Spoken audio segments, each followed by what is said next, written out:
ìbéèrè mi sì ni pé ẹ̀sìn Islam yìí ó tako àṣà Yorùbá àbí kò tako?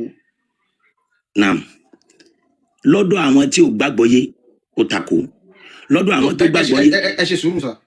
Nǹkan tẹ́ ń sọ fún wa ní pé àwọn tí wọ́n máa ń sọ wípé nǹkan tẹ́ ń sọ fún wa ní pé àwọn tó máa ń sọ wípé ẹ má dọ̀bálẹ̀ kíya yín, ẹ má kúnlẹ̀ kíya yín, kò bá ẹ̀sìn mu, àwọn yẹn ò gbọ́ àgbọ́yé ni. Ṣé mo lè sọ̀rọ̀ báyìí? No, ìbéèrè tí mo bí yẹn. Pé tí mo lè dáhùn, mi ò fẹ́ kó di kíní kí má máa dárò mọ́. Tí bá bí yín báyẹn tó bá jẹ́ pé bẹ́ẹ̀ ni bẹ́ẹ̀ kọ́, mo fẹ́ kẹ́ máa dá mi lóhùn bẹ́ẹ̀. Ìbéèrè tí mo ń bí yẹn kó simple, so mo kàn fẹ́ bẹ́ẹ̀ ni bẹ́ẹ̀ kọ́ káwọn èèyàn wa tó wà ń bì kán lè learn. So reason ni pé àwọn àáfàá yẹn wọ́n wà ń bì, wọ́n ń gbọ́ wa báyìí bá ṣe ń sọ̀rọ̀ yìí. Ìbéèrè mi ni wípé ká dọ̀bálẹ̀ tó jẹ́ àṣà wa yẹn, àwọn àáfàá kan sọ wípé ká máa dọ̀bálẹ̀ fún ìyá wa, ká máa bàbá wa, ká máa kúnlẹ̀ wípé kò bá ẹ̀sìn Islam lọ. Àwọn ẹni yẹn wọn ò gbọ́ àgbọ́yé ni, bẹ́ẹ̀ ni àbí bẹ́ẹ̀ kọ́? Bẹ́ẹ̀ ni pẹ̀lú àlàyé. Ẹ tún fẹ́ ṣàlàyé fún mi. Torí pé ní Saudi náà síwájú mọ̀ ń bọ̀ ìdí ni pé sẹ́rí tẹ́lẹ̀ náà ní Saudi kánábì tó dé kì í ṣàṣe pé wọ́n ń dọ̀bálẹ̀ fúnra wọn. A sì máa padà sí kánábì tó di ẹ má wọrí. Nǹkan tí mo fẹ́ máa mú jáde ni wípé ẹ̀yin lẹ wà lókè ń bì, ẹ̀ ń sọ fún wa wípé nǹkan tí àwọn àáfàá yẹn sọ wípé àwọn àáfàá yẹn ni wọn ò gbọ́ àgbọ́yé, nǹkan tá a fẹ́ mọ̀. Bẹ́ẹ̀ ni àwọn alákatakítí inú wa nìyẹn. Ẹ má wọrí sà. Now ká múra, mi mọ̀ pé torí pé mi ò kàn lè tan kámẹ́rà ni, ká lo ìlẹ̀kẹ̀ sọ́wọ́, ìlẹ̀kẹ̀ owó ẹyọ ká kó sọ́rùn, ká kó sọ́wọ́, ká múra, ká wọ agbádá tó da, ká fi abetí ajá sí, ká wá múra bẹ́ẹ̀ lọ kírun. Ṣé ó bá ẹ̀sìn Islam mu àbí kò bá mu? Ṣé bá àṣà tiwa nìyẹn ó bá mu? Àṣà tiwa ni àṣà yẹn, ǹjẹ́ ó bá ẹ̀sìn Islam mu? Ó bá mu, kò yọ kúrò. Àwọn àáfàá tó wá ń sọ pé ìmúra yẹn ò dáa, kí ni ká sọ? Sáwọn yẹn náà wọn ò gbẹ́sìn yé ni. Ó ní mo fi sọ pé lálàyé. Wọn ò gbẹ́sìn yé, kò sí wàhálà. Ìgbéyàwó bá ṣe ń ṣègbéyàwó ní ilẹ̀ Yorùbá ó yàtọ̀ sí nìkáì. Nìkáì lẹ́yìn mú wá. Orúkọ ni nìkáì. A lè bá yín gbé túmọ̀ nìkáì jáde o. Contract marriage ni o ní túmọ̀ nìkáì bóyá ẹ ò mọ̀. Nìkáì ó yàtọ̀ sí ìgbéyàwó táwa ń ṣe nílẹ̀ Yorùbá. Nìkáì tọ̀dọ̀ ti yín according to Sharia onú Islam lẹ ti mú. Now ní ìgbéyàwó ti wá nílẹ̀ Yorùbá bá a ṣe ń ṣe, a lè gbé mẹ́fà ó yẹ kí n ṣó fídíò kẹkàn rí bá a ṣe ń ṣègbéyàwó nílẹ̀ Yorùbá bá bá lọ sí YouTube. Alọ́mọ Yorùbá ni mí. So dápọ̀ ọmọ Yorùbá ni ó yẹ kẹ́ ẹ mọ̀ bá a ṣe máa ń ṣe ìgbéyàwó ní ilẹ̀ Yorùbá tó jẹ́ ti Yorùbá gangan ni o, kò ń ṣe àdàlú o. Ẹ mọ̀ gbà mí kẹ̀. Ibẹ̀ yẹn kọ́ ni mò ń lọ, ibi tí mo wá ń lọ sí ni ẹ ti sọ fún wa pé àwọn àṣà yẹn pé kò ba ẹ̀sìn jẹ́, pé àwọn àfáà yẹn wọn ò gbọ́ àgbọ́yé ni. Ẹ wá yẹ kí n wá sí ìdí Islam. Àwọn nǹkan tẹ́ ẹ pè fún mi ní ẹ̀sìn, ìrun kíkí, ká gbàgbọ́ nú Allah, ká gbàwẹ̀ Ramadan, ká yan sàká, ká ṣe hajj. Àwọn nǹkan tẹ́ ẹ pè fún mi ní ẹ̀sìn yìí, kí Islam tó bẹ̀rẹ̀ wọ́n ti ń ṣe gbogbo àwọn nǹkan yìí àbí wọn ò tí ì máa ṣe. Àwọn nǹkan tí mo dárúkọ yìí ṣó wà nú àṣà àti ìṣe Lárúbáwá àbí kò sí nínú ẹ̀? Naam. Ibi tí ẹ ti máa wá fún mi láàyè àlàyé nìyẹn. Ok, ẹ jọ pé ẹ fẹ́ ṣàlàyé kí n fún yín time, ẹ kí n fún yín 2 minutes. Ẹ máa bí mi kọ̀ọ̀kan kí n lè máa ṣàlàyé níbi bóyá 3 minutes 5 minutes ṣá. Ok, 5 seconds. Nǹkan tí mo fẹ́ bí yín sìn ni àwọn òpó ẹ̀sìn Islam yẹn márààrún. Ẹ máa dákọ̀ ẹ̀ kọ̀ọ̀kan kí n máa yànnàná. Ká máa mú kankan. Ok, Allah, ìgbàgbọ́ nínú Allah. Ṣé wọ́n ti gbàgbọ́ nínú Allah kí Islam tó bẹ̀rẹ̀ àbí wọn ò gbàgbọ́ nínú Allah? ẹ bá béèrè padà lọ́wọ́ wọn, sí yẹn lè lọ kírun báyìí. Dáadáa. Àkànbí ẹ má wọrí ẹ jẹ́ Mr. Ali ó yá mú gbọ́ yín. Naam. Kí Islam tó bẹ̀rẹ̀ wọ́n ti gbàgbọ́ nínú Allah àbí wọn ò tí ì gbàgbọ́ nínú Allah? Ìgbàgbọ́ wà. Wọ́n mọ Allah àbí wọn ò mọ Allah? Wọ́n mọ̀. Tó túmọ̀ sí pé àṣà wọn ni wọ́n ti mọ Allah kí Islam tó bẹ̀rẹ̀. Torí pé Ànábì wa Ibrahim. Ẹ ṣe sùúrù sà. Dìrísì tẹ́bí máa fẹ́ mi láàyè tí màá fi máa yẹn. Ẹ try to get question mi. Ẹ̀sìn Islam ó nígbà tó bẹ̀rẹ̀. Nǹkan tá a wá fẹ́ mú jáde ń sìn ni wípé ẹ sọ fún wa pé ọ̀tọ̀ ni ẹ̀sìn, ọ̀tọ̀ ni àṣà. Bẹ́ẹ̀ni. Mo wá fẹ́ mọ̀ bóyá mo wá lọ wo àṣà àti ìṣe àwọn Lárúbáwá kí Islam tó bẹ̀rẹ̀. Nǹkan tẹ́ ń ṣe nínú Islam, mo fẹ́ wò ṣó wà nínú àṣà wọn kí Islam tó bẹ̀rẹ̀. Tó bá jẹ́ pé gbogbo àwọn nǹkan yìí wà nínú àṣà wọn, ìtumọ̀ ẹ̀ ni pé àṣà àti ìṣe Lárúbáwá òun lẹ̀ ń ṣe. tó jẹ́ pé àwọn ọmọ lárúbáwá in a normal sense àwọn ọmọ lárúbáwá nìkan ló yẹ kó máa ṣe. Ìbéèrè mi lẹ́ẹ̀kan sí Allah ká gbàgbọ́ nínú Allah àwọn ọmọ lárúbáwá kí Islam tó bẹ̀rẹ̀ wọ́n ti gbàgbọ́ nínú Allah àbí wọn ò gbàgbọ́ nínú wọ́n ti ń ṣe la ilaha illallah àbí wọn ò tí máa ṣe kí Islam tó bẹ̀rẹ̀. ẹ sọ pé kánábì tó dé. Ok ó dàbí question yìí kó lè yé wa àtàwọn tó ń wò wá ẹ jẹ́ kí n wá reframe ẹ jẹ́ kí n kọ́kọ́ béèrè question kan síwájú. Ìgbà wo ta ló mú Islam wá? According to history anabi wa Ibrahim Abraham tó ń pè ní bàbá. Bẹ́ẹ̀ lè fún wa ní ẹ̀rí according to history bẹ́ẹ̀ sọ fún wa pé Abraham ló mú Islam wá yìí. Mi ò kò sí kinní bí mi ò rẹ̀ àwọn kinní yẹn sí orí mo tẹ́yìn náà ẹ ó simple mo tẹ́ ẹ lè mọ̀. Ó simple mo lè bá yín gbẹ̀rù jáde lọ́dọ̀ wa báyìí ní Google. Ṣé anabi wa Ibrahim tó ń pè ní bàbá gbàgbọ́ edgate ẹ ló sà. Mo ń gbọ́ yín sà. Òun ni gẹ́gẹ́ bí n ti ń bẹ ńlẹ̀ póun là kọ́kọ́ ẹni tí ó kọ́kọ́ jẹ́ Islam síwájú mùsùlùmí ṣùgbọ́n lórí ànábì ló ti rinlẹ̀. Ẹ ṣe sùúrù sà ọ̀rọ̀ tẹ́ sọ yìí ẹ̀rí làwa need ọ̀rọ̀ tẹ́ yìí sọ làwa ń gbọ́ bọ̀ àwa fẹ́ èmi fẹ́ lecture yín kinní kan. Abraham wọ́n kàn ń pè ní torí pé ẹ̀sìn tí wọ́n ń pè ní Abrahamic faith ká gbàgbọ́ nínú nǹkan ẹyọ kan. Get òun ni Abrahamic faith kò túmọ̀ sí wípé òun ni Islam. Judaism Abrahamic faith ni àwọn Júù. Christianity Abrahamic faith ni. Islam Abrahamic faith ni. Baha bóyá ẹ ò mọ̀ ìkan tún wà tó ń pè ní Baha there is still another one Baha àbí kíní kan Abrahamic faith ni wọ́n. Ó ti yé yín. Now ìbéèrè mi padà ni wípé ta ni ẹni tó mú Islam wá? Tẹ́ bá sọ pé Abraham ló mú Islam wá ṣé ẹ lè fún wa ní ẹ̀rí? Ẹ jẹ́ kí torí ẹni tẹ́ni ó ń bọ̀ Ànábì wa Muhammad sallallahu alayhi wa sallam òun ni ó hàn tí ó ń bẹ lákọọ́lẹ̀ pé ká má wulẹ̀ lọ pé tó mú ẹ̀sìn Islam wá fún wa. Òun ni a tẹ̀lé.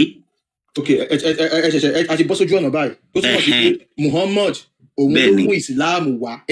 Látọ̀dọ̀ Ọlọ́run la tẹ̀lé. Mr. Aliu nítorí ẹ lè bára yín nínú àwùjọ mi nígbà míì yàtọ̀ sí bí ẹ ti mọ ọyọkan yẹn lénìí gbogbo wípé Musa mùsùlùmí ni Isa mùsùlùmí ni Abraham mùsùlùmí ni irọ́ tó jìnnà sóòótọ́ ni.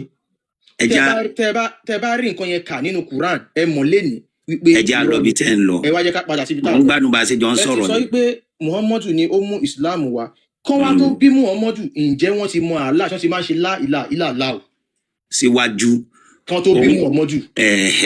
mo tí mò ń tẹ́ láti sọ fún mi pé wọ́n ń ṣe bọ́ kò dà bí.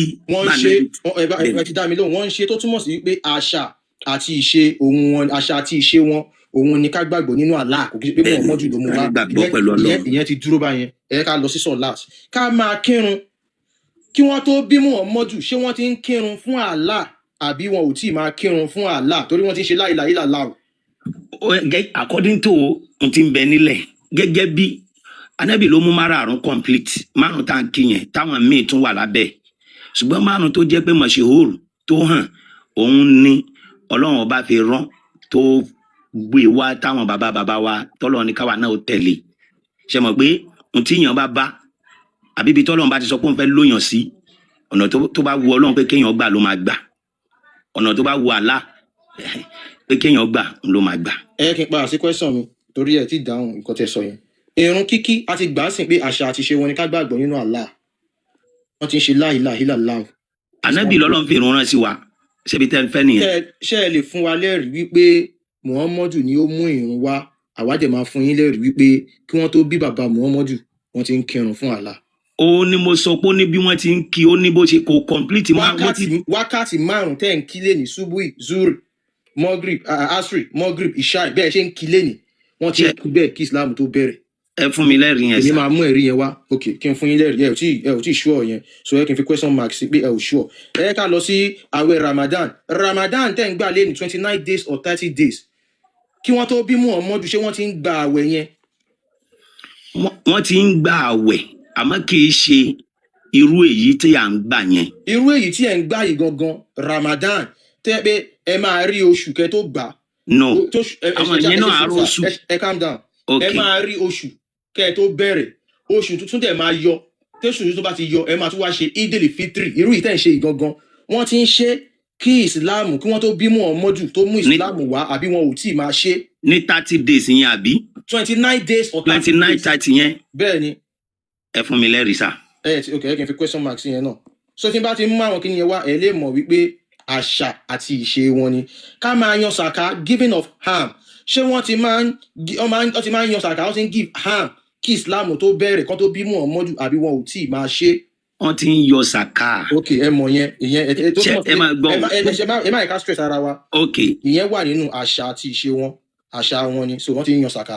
hajj ká máa lọ sí hajj ká máa lọ tawaf ní kaaba wọ́n ti ń ṣe kí wọ́n tó bí Muhammadu kí islam tó bẹ̀rẹ̀ àbí wọn ò tí ì máa ṣe. wọ́n ń lọ tawaf wọ́n ń ṣe. wọ́n ń lọ tawaf ó túmọ̀ sí pé àṣà àti ìṣe lárúbáwá òun ni ibi tá a fẹ́ mọ̀ sí ni pé ìrun kíkí àti àwẹ̀ Ramadan àbí. bẹ́ẹ̀ni méjì yẹn ni ẹ ò ṣúọ.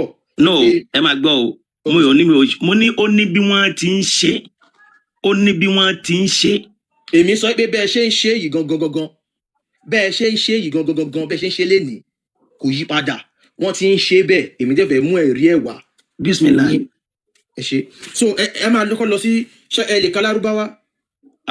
ọ̀rọ̀ ẹ ṣe mo máa kọ́ gbé àyà Quran kan jáde Quran chapter 2 verse 62 ẹ máa ka àyà yẹn ẹ̀ tú so àwa lọ ka tafsir àyà yẹn á dẹ̀ tún lọ sí Google láti gbé àwọn ẹ̀rí kọ̀ọ̀kan náà jáde fún yín kẹ́ ẹ lè rí so ẹ kí n bá yín gbé Quran chapter 2 verse 62 Suratul Baqarah ẹ̀yin náà ẹ lè kọ́lẹ̀ ẹ kí n gbé wá mọ́ bọ̀ mo ti gbé jẹ́.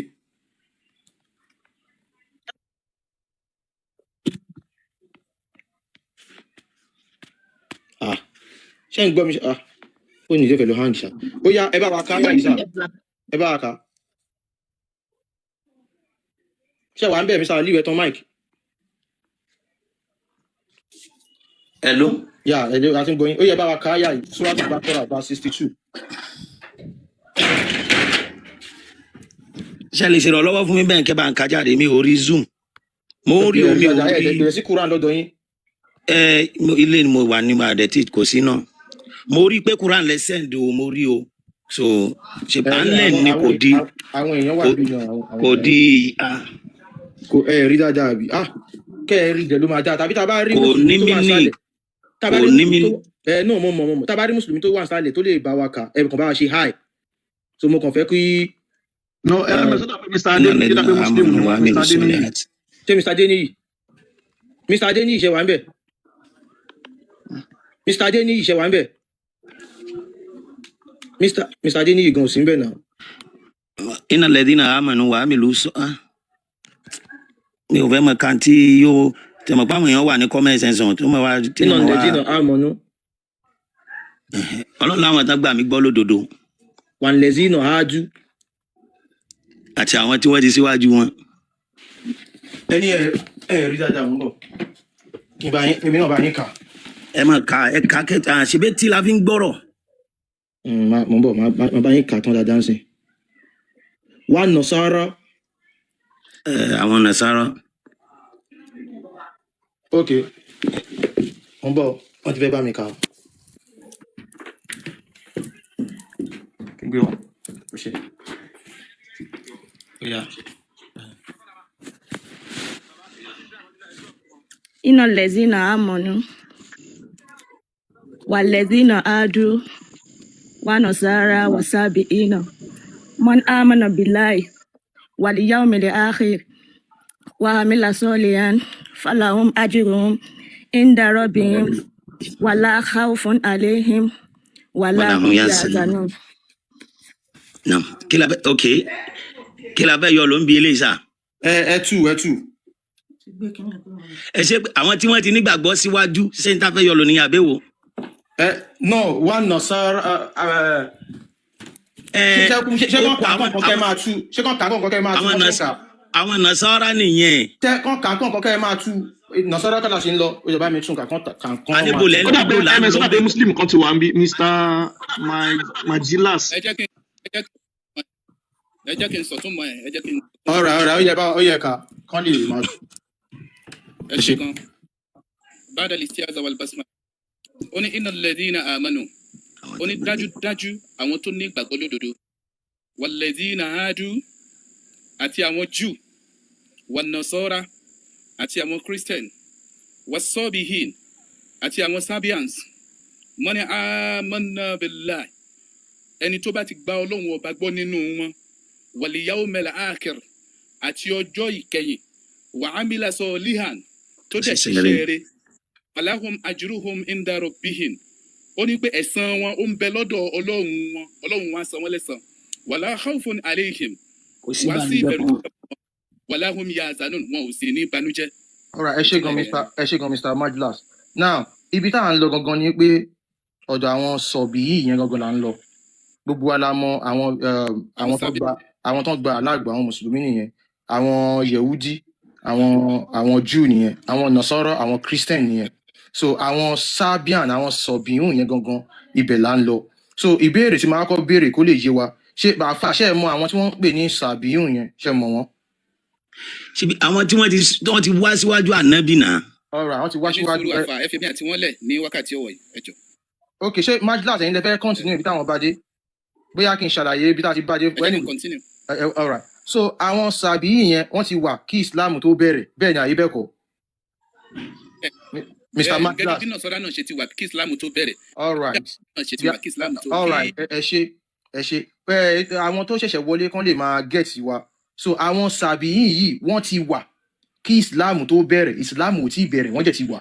So ìbéèrè wa ni wípé ẹ náà ń kírun wákàtí 5 ni o. Ìbéèrè wa ni wípé àwọn sàbí yìí ṣé wọ́n máa ń kí ìrun wákàtí 5 gẹ́gẹ́ bí ẹ̀yin mùsùlùmí ṣe ń kí ení? Ṣé wọ́n máa ń gba àwẹ̀ Ramadan gẹ́gẹ́ bí ẹ̀yin mùsùlùmí ṣe ń gba àwẹ̀ Ramadan lénìí? Ẹ ṣé gan. Wọ́n máa ń gbàwẹ̀, wọ́n ní ìlànà tí wọ́n bá ṣe ń gbàwẹ̀ kò ń ṣe báwa mùsùlùmí ń gbà. Wọ́n dẹ̀ máa ń kírun. Ìlànà báwa mùsùlùmí ṣe ń gbà. Ok, nísìnyẹn jẹ́ kó yé wa pé wọ́n máa ń kírun àmọ́ kò kì í ṣe bẹ́yìn ṣe ń kírun, àbí? Bẹ́ẹ̀ni. Ẹni wọ́n máa ń gba ààwẹ̀ àmọ́ kò kì í ṣe bẹ́yìn ṣe ń gba ààwẹ̀. Bẹ́ẹ̀ni. Alright, ẹ jẹ́ kí n wá gbé tafsiri àyà yẹn wá, ẹ wá bá wa kà.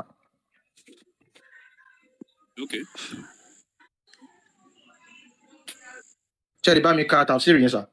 2 pages ni. So, ẹ rí dáadáa. Wọ́n dá pé ó wẹ́ ní orí dáadáa. Torí tí n bá máa gbé wá English máa fẹ́ gbé wá mo tẹ̀ fẹ́ kẹ́ ka Arabic yẹn kó lè gbé. ms ó ṣò dáadáa báyìí bí kò sí tó bá zoom ẹ ní rán wọn apá. Ó dà pé kò ṣe zoom ní. Àwọn ò lè zoom lọ́dọ̀ yẹn pé ó kàn máa wà lójú screen. Wọn ò lè rí zoom. So mò ń bọ̀ mo fẹ́ wo ọgbọ́n ta fẹ́ mò ń bọ̀. Bóyá tá a bá rí ọ̀kan tó bá lè bá wa kà tó bá rí dáadáa.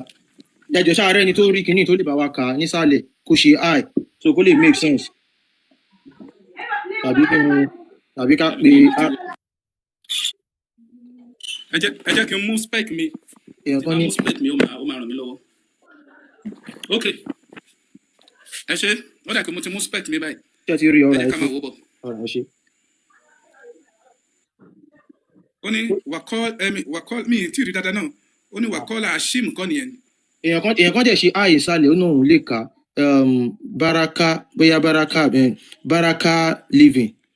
Baraka living yẹn Mr.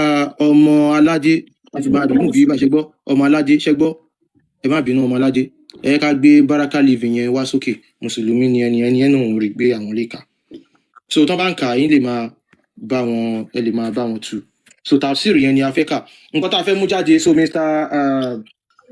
Majlas àtàwọn tó ń gbọ́ wa òun ní pé bàbá ń sọ fún wa pé Baraka yìí ẹ kò wọ́n sọ fún wa pé ọ̀tọ̀ ni àṣà ọ̀tọ̀ ni ẹ̀sìn so àwa wo nǹkan tó ẹ̀sìn tẹ́ ń ṣe nínú Islam wákàtí 5 a fẹ́ yẹ̀wò ǹjẹ́ ó ti wà nínú àṣà àti ìṣe àwọn lárúbáwá kí Islam tó bẹ̀rẹ̀. bọ́n ṣe ń ṣe kọ́ ni wọn ànábì ṣe mú wá sẹ́. ẹ ṣe sùúrù ẹ máa wò á máa kà jáde so Mr. Aliu wọ́n gbà wípé Allah wọ́n ti ń sin Allah kí Islam tó bẹ̀rẹ̀ àṣà àti ìṣe wọn ni. Allah wà. ẹ ṣe sùúrù sà káwọn èèyàn tó wà nígbà bẹ́ẹ̀ ni zakat pé ká máa ṣètọrẹ àánú wọ́n ti ń ṣe kí Islam tó bẹ̀rẹ̀ àṣà àti ìṣe wọn. kì í ṣe bá a ṣe ń ṣe yẹn sẹ́. calm down no nǹkan tẹ́ ẹ ti sọ mo tún sọ yìí ṣé bí nǹkan tá a fẹ́ yanjú ni èrò kíkí àti sọ ma ṣe dáadáa kí Islam tó dé ni. Baraka ṣe wà ń bẹ̀ mà àwọn bí ọkùnrin ni ṣe wà ń bẹ̀ Baraka living ọkùnrin ni o. ọkùnrin ok ẹ bá wa Bẹ́ẹ̀ni. ka kínní yẹn so Mr. Majdas máa bá wa tu ẹ ṣe Mo wà ń bí mò ń dá yín lóhùn. ẹ bá wa kà ẹ ṣe. Okay. وقال هاشم عن المطرفة Mr. Majdas كان ṣe wà عند bẹ́ẹ̀ حكمي بين ẹ dúró قتيبة ẹ máa ṣe حدث díẹ̀ رجل من أهل البصرة nẹ́tíwọ̀kì Baraka yẹn ló dá afẹ́ Mr. Baraka afẹ́ kí عن الأحسن أنه كان يقول في صحابه إنهم كالمجوس فقال حكمي ألم أخبركم بذلك فقال عبد الرحمن بن مهيدي عن معاوية بن عبد الكريم سمعت حسن ذكر الصابئين فقال Bẹ́ẹ̀ni, dúró, هم Mr. Baraka. قوم nẹ́tíwọ̀kì yẹn ni yóò dá afẹ́ kí wọ́n máa tú يعبدون díẹ̀ nẹ́tíwọ̀kì Baraka Okay. yóò dá o afẹ́ kí wọ́n máa tú díẹ̀ bẹ́ẹ̀ ṣe ń kà kó máa ṣe gẹ́ẹ̀sì Oye. so Mr. Majdas ṣe gbọ́n nǹkan tó ti kà.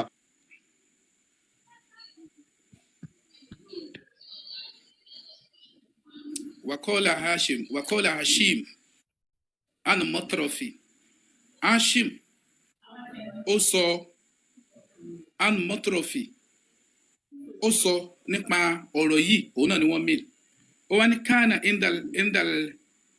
indal hukami kọ́ yẹn ẹ bá mi kọ́ mi rí bẹ́ẹ̀ dáadáa. ẹ tẹ rí عند sùúrà عند الحكم kunna inda what kunna indal hukami ó ní كان عند الحكم بين kunna kàmá wà ní ọ̀dọ̀ olùdájọ́ kan bóyá ọ̀dọ̀ justice ọjọ́ so bùn kínní بن عتيبة ẹ bá mi أبي عتيبة bùn àti بن عتيبة ọmọ Utaiba kán lójú ọ̀rọ̀ gangan حدثه fahadasa rajulun ọkùnrin kan wọ́n bá رجل sọ min alal basra nínú àwọn ará basra anil hasan ó ní láti ọ̀dọ̀ Okay. hasan annahu kana yakulu fi sọbihin ó wá ń sọ fi sọbihin nípa àwọn sabians innahum kan yẹn innahum kal majusi ó ní àwọn sabians yẹn wọ́n dà gẹ́gẹ́ bí àwọn majusi wọ́n dà gẹ́gẹ́ bí àwọn majusi àwọn Júù. Mr. Malik ẹ máa bọ̀ mo ti fakọ́lá Mr. Malik fẹ́ wá bá wa kà ẹ máa kà lọ àfà ó ti wẹ́jù kílẹ̀ wí. ẹ máa kà lọ sẹ́ẹ̀. fakọ́lá hukami so adájọ́ yẹn wá sọ wípé alam ọkọ̀bẹ̀rùkọ̀m bedalik ó ní ṣé mi ti fún yín nírò nípa yẹn ni wakọ́lá abdulrahman bon kí nìyẹn ẹ bá mi po lábàbà bẹ̀ yẹn. ọmọ bá wa check ẹ̀ sìn sọ mo ti gbé Mr. Malik Mr. Malik Network mi ò ẹ gbọ́ wa à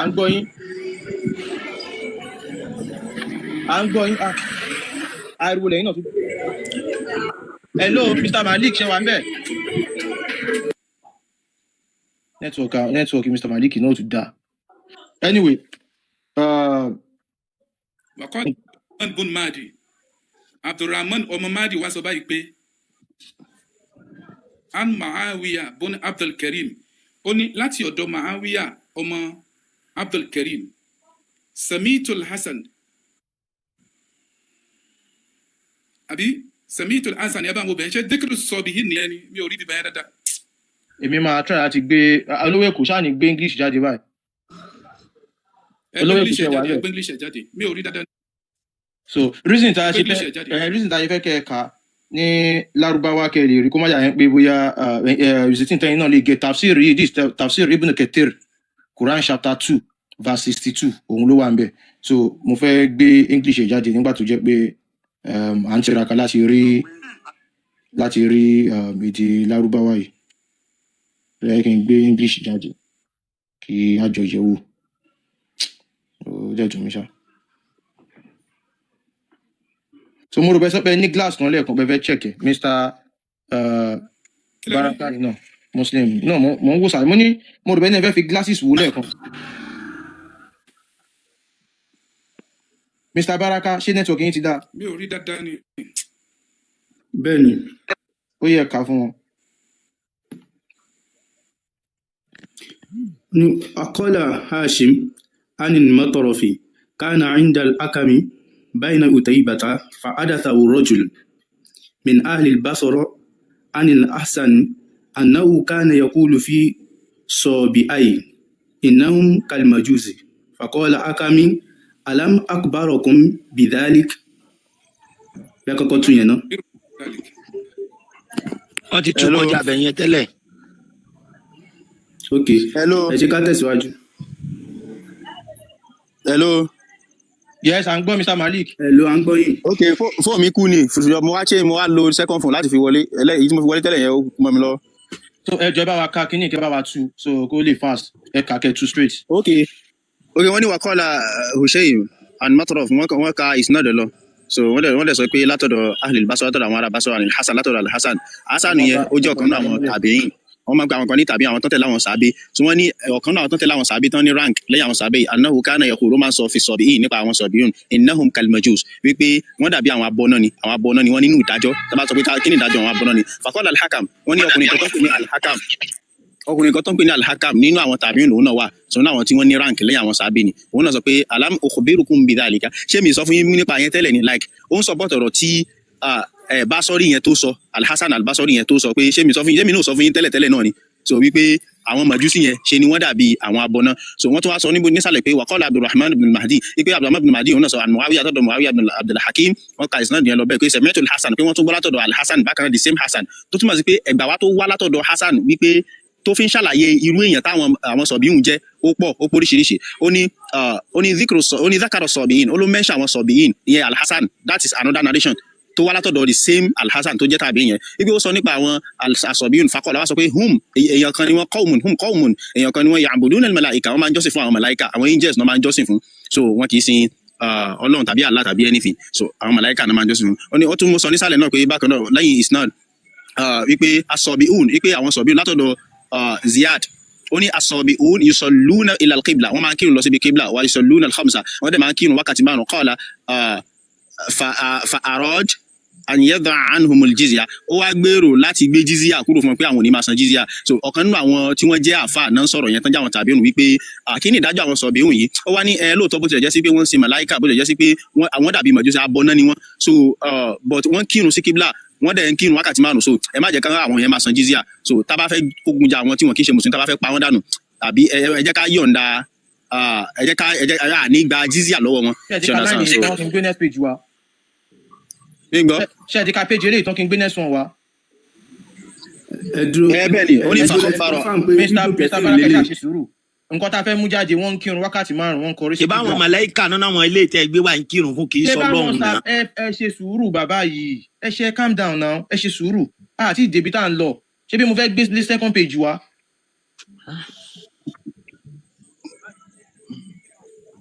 ẹ máa bá wa kà lọ tafsir yẹn náà la ṣe ń kà ṣe get so ẹ bá wa kà níṣó Mr. Malik.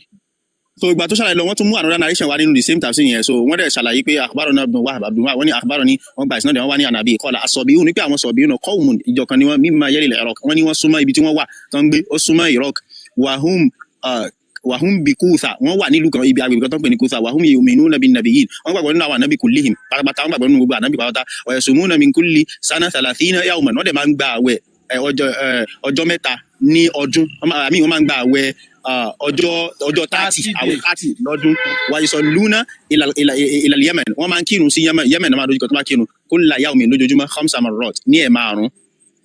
wọ́n kírun wọ́n gbàwẹ̀ 30 days àbí wọ́n dẹ̀ ń yí ojú sí kíbla Yemeni corner wà ní kíbla náà ni wọ́n refer sí as pé wọ́n yójú sí Yemen because tẹ́ ẹ bẹ́ẹ̀ lè tẹ́ sí Google Yemeni corner ó wà ní kíbla that same kíbla tẹ́yìn mùsùlùmí dojúkọ òun náà ni wọ́n refer sí so nǹkan tá a fẹ́ mú jáde náà ni pé ẹ ṣe bá mi ká lọ ibi tó ti sọ pé láìláì náà láò sí wà ń bẹ̀ ẹ bá mi kà níṣó Mr. Malik ẹ ṣe.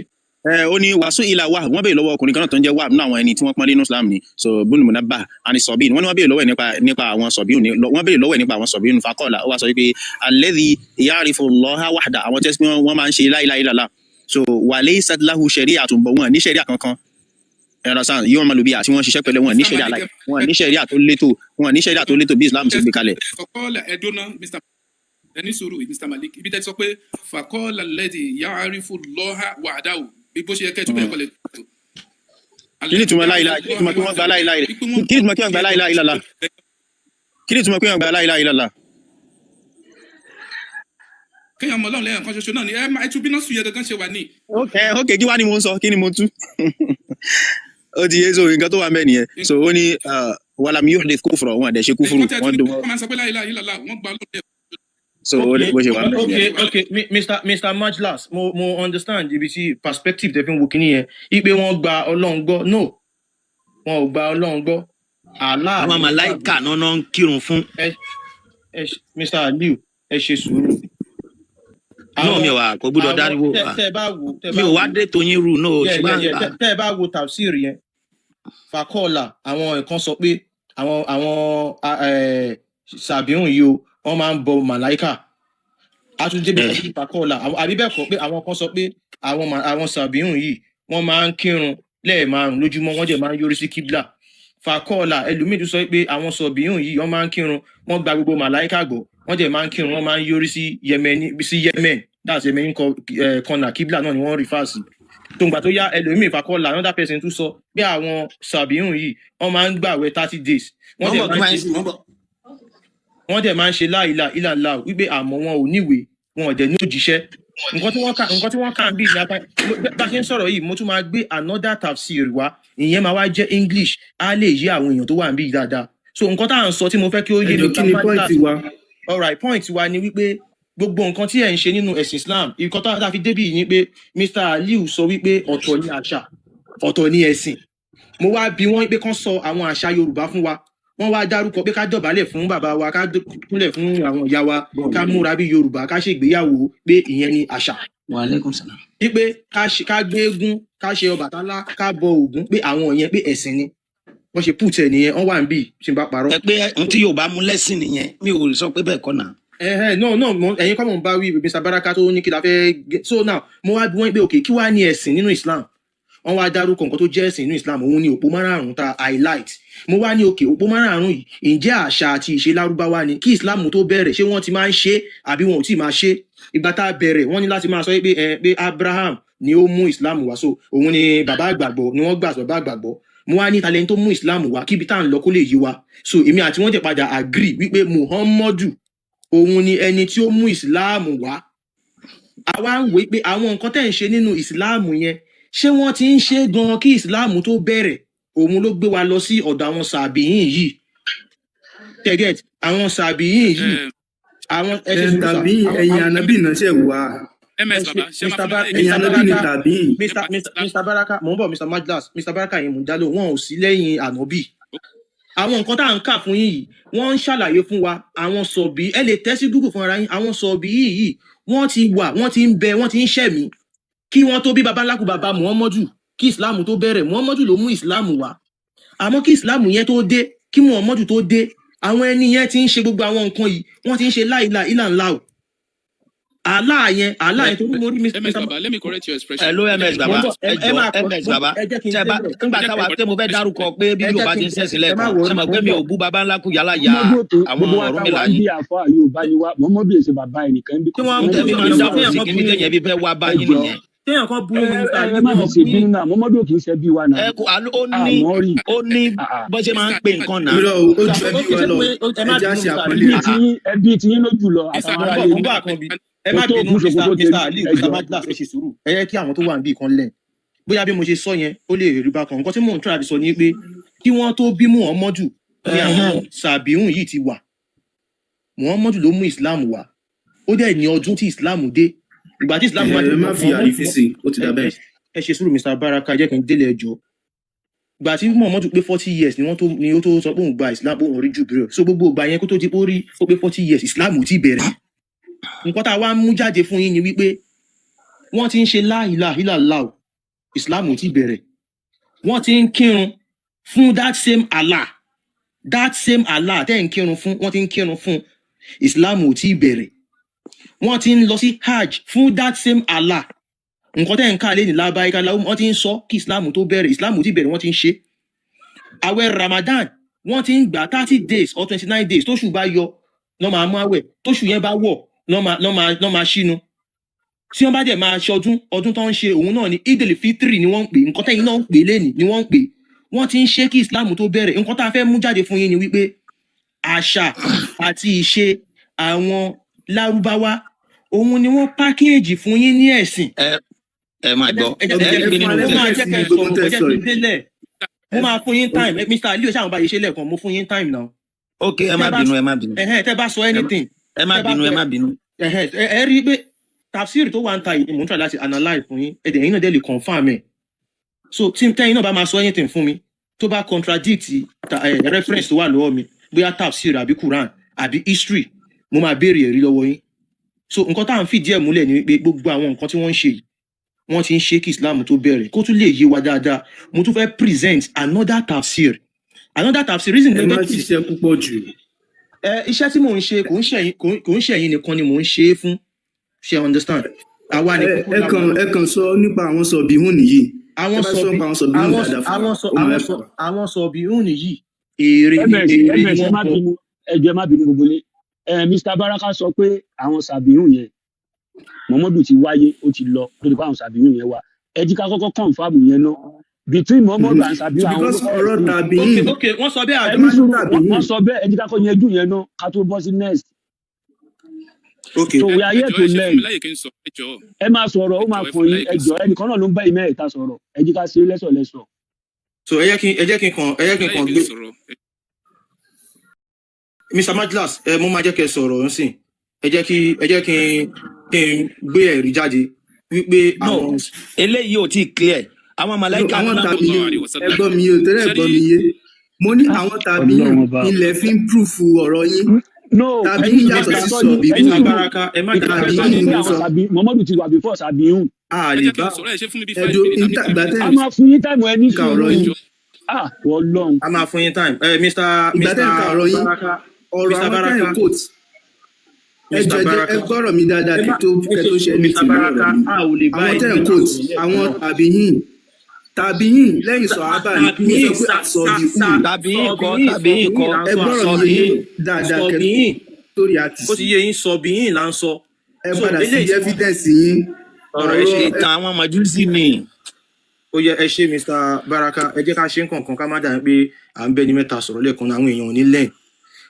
mo béèrè pé ṣáwọn sọ̀bìyún yìí ṣé wọ́n ti Islam tó bẹ̀rẹ̀ ó wá ní ẹ máa gbọ́ ó ní ẹ̀yẹ́ kí n ka ó ní yes the pagan community of Haran who later identified as Sabians ṣe rí pé ẹlẹ́bọ ni wọ́n Sabians the pagan community àwọn ẹlẹ́bọ tí wọ́n ń gbé ní agbègbè kan tí wọ́n mọ̀ sí Haran who later identified as Sabians tí à ń pè wọ́n ní àwọn Sabians àwọn sọ̀bìyún tí wọ́n kọ sínú Quran existed. mi ò láì Mr. Baraka ẹ máa ṣe ẹrú náà Mr. Baraka tẹ bá rántí nǹkan tẹ sọ. mo ń bọ̀ àkànbí ẹ ṣáà rí pé Quran verse laka Quran verse yẹn sọ nípa ó sọ nípa ó sọ nípa Jew ó sọ nípa Christian ó sọ nípa Sabian. All right so nígbà tí a wá lọ gbé tafsir yẹn wá ṣàlàyé fún wa nípa àwọn Sabian àwọn sọ̀bìyìn tí wọ́n ti wà kí Islam tó bẹ̀rẹ̀ yẹn so àwọn Sàbíhùn yẹn wọ́n ti ń kírun wákàtí 5 wọ́n kọrí sí kíblà wọ́n gbogbo nǹkan tẹ́ ń ṣe nínú Islam wọ́n gbàwẹ̀ Ramadan kí Islam tó bẹ̀rẹ̀. okay àti agree ó yẹ continue àti agree ẹ continue point yín. ṣẹ́rí àwọn ọ̀rọ̀ yẹn ẹ mú àṣà wọ̀ wọnú àwọn ọ̀rọ̀ yẹn àwọn kan míì wà tẹ́ ń tì bọnú àwọn ọ̀rọ̀ tí ẹ kà yẹn tí ò dẹ̀ sí níbẹ̀ ṣó ti yé gẹ́gẹ́ bí oníkéwú tó wà ń bí. so ṣẹ́rí ọ̀rọ̀ àwọn Sabians yẹn tí ẹ ń sọ̀rọ̀ wọn tí ẹ bá wo verse Kùránì tí ẹ kọ́kọ́ mú wá tó sọ wípé iná lẹ́zínà àmọ́nù nígbà tó lọ́ọ́ máa bẹ̀rẹ̀ ó ní àwọn tí wọ́n gbọ́ lọ́wọ́ bá gbọ́ wà lẹ́zínà àádú àti àwọn Yahudi àwọn nọ́sọ́rà àti ten wà sọ́bì àti àwọn Sábíà tó sọ wípé mọ́ni àmọ́nà bìlá èyí tó bá Ọlọ́run bá gbọ́ nínú wọn. èyí tó bá gba ms ẹjí kan digest nǹkan tó wà nínú wọn ẹja ní sùúrù. ẹ jẹ́ kí n délẹ̀ náà ó ní mọ́ni àmọ́nà bìlá èyí tó bá ti gba Ọlọ́run ọba gbọ́ nínú wọn tí kò gba nǹkan míì gbọ́ lẹ́yìn Ọlọ́run gẹ́gẹ́ bẹ́ẹ̀ Ọlọ́run ọba gbọ́ màláìkà náà ń sìn sotie tó dẹ̀ gba ọjọ́ kẹyìn gbọ́ wàlíyàwó mẹ́lẹ̀ ákẹ́rì wà ámìlà sọ̀líàn tó dẹ̀ ń ṣiṣẹ́ dáadáa àwọn yẹn ní Islam sọ wípé wọ́n máa save now ẹ jẹ́ kí wá padà síbi ọ̀rọ̀ àwọn Sabians yẹn ìgbà tí à ń ka ọ̀rọ̀ àwọn Sabians yẹn tí à ń sọ wípé wọ́n ń kírun márààrún kò mú wá nínú nọ́ọ̀sù yẹn wípé wọ́n ń kọjú sí kíbla o lóòótọ́ ó mention wípé wọ́n ń kírun wákàtí márààrún àwa náà tẹ̀ a sọ pé wọ́n ń kírun ṣùgbọ́n kò ń ṣe bí àwa mùsùlùmí ṣe ń kí a sọ bẹ́ẹ̀ then ẹlẹ́ẹ̀kejì ń bẹ̀ ni wípé ẹ̀ǹgbà tẹ́nìkan máa mú ọ̀rọ̀ wá níbẹ̀ ó sọ wípé nínú wọn wípé wọ́n gbà wípé ọlọ́run ẹyọ ọ̀kan ni kò sọ wípé wọ́n ń sọ pé la ilaha illallah òun ni mo ṣe sọ fún afa Abdul Malik lẹ́ẹ̀kan pé bí nọ́ọ̀sù yẹn ṣe wà òun ni kí wọ́n ṣe sọ túmọ̀ ẹ̀ kọ́ máa sọ wípé wọ́n ń sọ pé la ilaha illallah ó sọ pé wọ́n gbà wípé ọlọ́run ẹyọ ọ̀kan ni kò sọ wípé wọ́n sọ pé la ilaha illallah ìyàtọ̀ wà nínú ẹ̀ sotiye pẹ̀lú àlàyé so tí a bá wo ọ̀rọ̀ àwọn Sabians yìí wọ́n ti wà lóòótọ́ kí Islam tó dé ṣùgbọ́n kò ń ṣe ìlànà wọn ni Islam ń lò ìlànà tí Islam ń lò ó wà very very unique sí Islam ó wà very very unique sí Islam àwa ò kírun fún màláíkà kírun fún màláíkà ọlọ́run ọba tààlà òun là ń kírun fún àwọn Sabians ọ̀dẹ̀ kí n sọ la ilaha illallah. mọ̀ kan báyìí Mr. Malik ẹ bá mi ka tafsiri yìí délẹ̀ ibi tó ti sọ pé wọ́n máa ń sọ pé la ilaha illallah ó wà ń bẹ̀ ẹ ka tafsiri yìí délẹ̀ ẹ bá mi tún tafsiri yìí kà kẹ́ẹ̀ka délẹ̀ tafsiri yìí sọ pé wọ́n ń kírun wákàtí 5 wọ́n ń kọrí sí kíbla ẹ̀yin sọ ń sìn pé kò sọ bẹ́ẹ̀ Mr. Malik ẹ bá mi tún tafsiri yìí kà ẹ ṣe. ní ìsàlẹ̀ ìgbà níbi tabawo paragraph yẹn so paragraph ti ẹlẹ́ẹ̀kẹ́ second to the last ó ní bàtókà ìsinádọ̀ ẹ̀ lọ ó ní ahludini minala ó ní wọ́n sọ pé asọ̀bìhún àwọn tó ń pè ní Sabians yìí ahludini minal adiyar àwọn èèyàn kan tó ń ṣẹ̀sìn kan nínú àwọn ẹ̀sìn tó wà náà ni kánú bíi jaziratil muwassal wọ́n ní wọ́n wà ní jazira nínú ẹ̀sìn tó wà sọ́sọ́. mi tí ìrìbí tẹ kàn sí yẹn jọ ẹ bẹ̀rẹ̀ láti bẹ̀rẹ̀ ni ẹ bẹ̀rẹ̀ láti bí wàkọ́ọ̀là. ẹ̀yin fojú bá mi lọ náà mo ti sọ̀rọ̀ tí mo sọ ẹ farabalẹ̀ ṣe rí ẹ máa rí pé gúrùpù àwọn ọ̀rọ̀ tán kọ̀ yẹn bí gúrùpù 4 ẹ farabalẹ̀ náà ẹ̀yin ẹ ti máa ti sọ̀rọ̀ fún yín kẹ́ fọ́lọ̀ mi ni ẹ má sọ gbé yín kà láti bẹ̀rẹ̀ ẹ máa rí pé gbígbà tó ṣe pé gúrùpù 4 náà pín sí. a ti kà tẹ́lẹ̀ náà tí mo ti kà. Mr. Majlas ó wà ń bẹ̀ lóòótọ́. ẹ fara kí ìjúwe ibi tó wà àwọn ẹ̀rẹ̀ farabalẹ̀ ṣẹ́rí tẹ́ bá wo ẹ máa rí pé bígbà tá bá wo àwọn ọ̀rọ̀ tó wà nínú lójú screen yẹn ẹ máa rí pé bígbà tó pín wọn sí ọ̀nà bíi 4 ìpín àkọ́kọ́ lókè 1 ìpín kékeré tó tẹ̀lé 2 ìpín ẹlẹ́kẹta tó tún pọ̀ yẹn òun ló wà kó tó wá kan ìpín ẹlẹ́kẹrin tó kéré nísàlẹ̀ náà tó di ẹyin báyẹn sìn so wọ́n ní àwọn yẹn ará ẹlẹ́sìn kan náà làwọn náà àwọn ẹ̀sìn so ó dẹ̀ sọ sí lọ ó ní yakulun àwọn máa ń sọ wípé la ilaha illallah wọ́n máa ń sọ gbólóhùn tí mo sọ lẹ́ẹ̀kan yẹn wa laysa lahum amalun kò hàn dẹ̀ níṣẹ́ kankan wọn à ní iṣẹ́ tó ń ṣe like wọn à ní ṣẹ̀ríà wàlá kìtàbùn wọn níwèé wàlá nabiyyun wọn lánàbí illa qawl àyàfi kan ṣàmà sọ wípé la ilaha illallah kan máa sọ la ilaha illallah nìkan ni o wọn ni qala ó tún wá sọ pé walam yu'minu bi rasuli wọn gbà jíṣẹ́ kankan gbọ́ you understand so ó ní wà ṣé kí tó kà lónìí. nígbà bíbi tá a nídìí ni àbí tó tún ṣùgbọ́n bẹ́ẹ̀ ni. ẹ ṣeun ms ṣé o ti yá káwá ka English yẹ. èmi tẹ fẹ́ béèrè mo fẹ́ béèrè pé kán gbé báàsì yẹn gangan jáde. so ṣé Quran bá kọ́ra síbẹ̀ kí ni assurance pé eléyìí ó relate mọ́ ọ̀rọ̀ àwọn Sabians yẹn ká ẹ̀. ok ẹ kí kò n sí assurance pé eléyìí ó relate mọ́ ọ̀rọ̀ Sabians yẹn. bákọ́rà yẹn ti wà ń bẹ̀ sà. so ó dà pé mo ṣe sí pé mi even ìgbà tí mo fẹ́ dá sétò mo sáré kúrò níbi tá a rí owó wà ní but mo fetí kọ́ ìgbà táfà ń túlẹ̀ kan nǹkan tó ń ṣàlàyé sọ ni wípé part of àwọn sọ̀bìhún àwọn Sabians òun là ń sọ bíbà kì í ṣe gbogbo wọn wọ́n tọ́ láti kà wípé innal ladhina amanu wal ladhina hadu wan nasara was sabiin man amana billahi wal yawmil akhir nǹkan tó wà ń bẹ̀ yẹn nǹkan tá là ń sọ ń bẹ̀ yẹn wọ́n máa ń pè ní opposition because wọ́n ń tu bígbà tẹ́ sí pé part ẹni tó bá nígbàgbọ́ nínú wọn nǹkan táfà ń tú nínú verse yìí ni pé àwọn tó nígbàgbọ́ nínú wọn ni tó túmọ̀ sí pé àwọn kan wà mẹ́tàn àwọn kan wà nínú wọn tó nígbàgbọ́ so àwọn tọ́ láti jẹ́ kó yé wa pé àwọn tó nígbàgbọ́ nínú verse yìí ni Allah ń sọ àbí kí nǹkan tẹ́ ń sọ nìyẹn. so ó yé mi so mo fetí kọ díẹ̀ so but kò ń ṣe bẹ́ẹ̀ èmi gbà pé kò ń ṣe bẹ́ẹ̀ and the reason is that tábà canvas yẹn kí tó canvas yẹn kí tó wá tuntun fúnra ara tèmi so wọ́n pè nǹkan kan ní opposition mo fẹ́ sọ báyìí kí àwọn èèyàn lè gbọ́ afáyẹ mute náà tí bá ti sọ jálẹ̀ ẹ máa sọ so káwọn tí wọ́n ń gbọ́ wa kán lè understand nǹkan tí mo fẹ́ sọ ló jẹ́ kí n fẹ́ gbígbà báyìí wọ́n pè nǹkan kan ní opposition lédè òyìnbó òun ní bí kí sọ pé èmi Babátúndé ni Yorùbá ní mi fẹ́ni tí kò bá mọ̀ right now èmi Malik mo ń jẹ́ Babátúndé Túndé torí ẹni tó bá fẹ́ pè mí ní Malik ó lè pè mí ní Túndé so kí wọ́n sọ pé èmi Babátúndé Malik so tí n bá sọ pé Malik opposition ni mo ṣe yẹn so èmi ni Babátúndé èmi náà ni Malik so there are many ways láti fi ṣe opposition èmi tó jẹ́ sí pé yẹn náà opposition mi torí èmi náà ni mo ń bá wí that is demonstrative pronoun lédè òyìnbó ṣe ẹ understand oríṣiríṣi ọ̀nà lè gbà ṣe opposition tó jẹ́ sí pé ẹ máa mú word kan wá lẹ́yìn another word tó jẹ́ sí pé the same thing non reverse sí ó lè jẹ́ in terms of demonstration ó lè jẹ́ anything ó lè jẹ́ ìtọ́ka so bí ó ṣe wà nìyẹn. Now ẹ jẹ́ kí wá tú sísá ti gbélé yìí, ẹ jẹ́ kí wá tú verse yẹn. Innal ladhina amanu, àwọn tí wọ́n gbàgbọ́, wal ladhina hadu, àtàwọn tí wọ́n ṣe tí wọ́n jẹ́ yẹ̀wúdí, wà nasọ́rọ̀ wà sọ̀bìyìn, àtàwọn tí wọ́n jẹ́ sọ̀bìhùn, man amana, àwọn ìyẹn tí àwọn ìyẹn nígbàgbọ́, àwọn ìyẹn like ó rí verse pé àwọn ìyẹn làwọn tó nígbàgbọ́ ni. Ẹ ti understand? Kì í ṣe wípé ó wà nínú wọn tó nígbàgbọ́, kì í ṣe túmọ̀ ẹniyẹn. Ó ti mention wọn, ó wá rí verse wọn as pé àwọn onígbàgbọ́. Like ẹ ti understand nǹkan tí mo sọ, orí ẹgbẹ́ kọ́ ṣàlàyé opposition lẹ́ẹ̀kan yẹn, bí kí n bá sọ pé èmi Maliki, Babatunde, ara èyí mo fi jọ́kọ̀ ẹ̀ máa sọ ti. So olóyè kí n mú example yẹn wálẹ̀ kan. So ká ní pé mo tún jẹ́ àwọn orúkọ mi náà, Adédayọ̀. So èmi Babatunde Adédayọ̀ kíní kan tó jẹ́ olùkọ́, like tó jẹ́ olùkọ́, kì í ṣe pé tí díẹ̀ nínú mi jẹ́ olùkọ́, like tó jẹ́ olùkọ́ yẹn reverse the whole me again. So àwọn tí wọ́n gbàgbọ́, àwọn tí wọ́n jẹ́ Yẹ̀húdí, àwọn Nasara àtàwọn Sọ̀bíhùn, man amana, àwọn tí wọ́n gbàgbọ́ nínú Allah, tí wọ́n dẹ̀ ṣiṣẹ́ dáadáa. Ó ti so aláṣẹ wa sọ kí ló ṣẹlẹ̀ gangan, ó wá ní falahum ajruhum, wọ́n máa gba ládàá wọn. Ó yẹ báyìí tó túmọ̀ sí pé àwọn ìyẹn kì í ṣe pé party ló ń sọ, òun reverse gbogbo àwọn tó ti mention yẹn as man amana billah, àwọn tí wọ́n gbàgbọ́. So nǹkan tó wà ń bẹ̀ nìyẹn, ṣàlàyé tí ń báyìí. All right, Mr. Majlas, ẹ kí n jẹ́ kán sọ̀rọ̀, ẹ kí n fún wọn ní 3 minutes. Mr. Majlas, ẹ di tán mic. So káwá tó ka English bákan. Thank you so much. For giving me the opportunity to talk. Thank you so much. Inú mi dùn wípé ní under verse tí Mr. Maliki kà yẹn, mo rí pé translation English ẹ̀ ó wà ní under ẹ̀. Ṣẹ́rí mọ́nà amana billahi yẹn tí àfa Maliki ò tú dáadáa yẹn tó ń kà sí opposition. It is not kò sí opposition because this is a very clear verse of Quran. Man amana billahi. Ṣẹ́rí amana yẹn ẹ lè máa sọ wípé something like fílù mọ́dí. Ṣẹ́rí itibaru ma kana àti itibaru ma yakunu. Ṣótiyé òun nìkan tó ń ṣẹlẹ̀ ní ibi bíi ṣẹ́rí mọ́nà amana billahi yẹn ẹni tó bá ẹ wo translation ní English tó bó ṣe sọ bí ó pé who truly believes in Allah, ẹni tó bá gba Ọlọ́run ọba gbọ́. Allah kì í ṣọlọ́run. Wal yawmil akhir, àti ọjọ́ ìkẹyìn. Ṣebí translation English yẹn ni translation English yẹn ni ẹ wo bíbí yìí náà ẹ wo translation English yẹn. Who truly believes in Allah and the last day and does good. Ṣótiyé ẹni tó bá gba Ọlọ́run ọba gbọ́ ni. Wal yawmil akhir tó sì gbọ́ ọjọ́ ìkẹyìn gbọ́. Wa amila solihan tó sì ṣiṣẹ́ rere. Falahum ajruhum inda rabbihim, wọ́n wà lọ́dọ̀ Ọlọ́run. Wala khawfun alayhim, kò sí bẹ̀rù fún wọn. Walahum yahzanun, wọn sì ní ìbànújẹ́. Ó ti clear. Ṣẹ́rí àwọn tọ́lọ́run kó pọ̀ ní bíbí. Aya yìí, which means pé allazina amanu tọ́lọ́run bá ń sọ bẹ́ẹ̀ Ọlọ́run kó gbọ́ àpọ̀ ní àwọn mùsùlùmí lọ́lọ́run sí.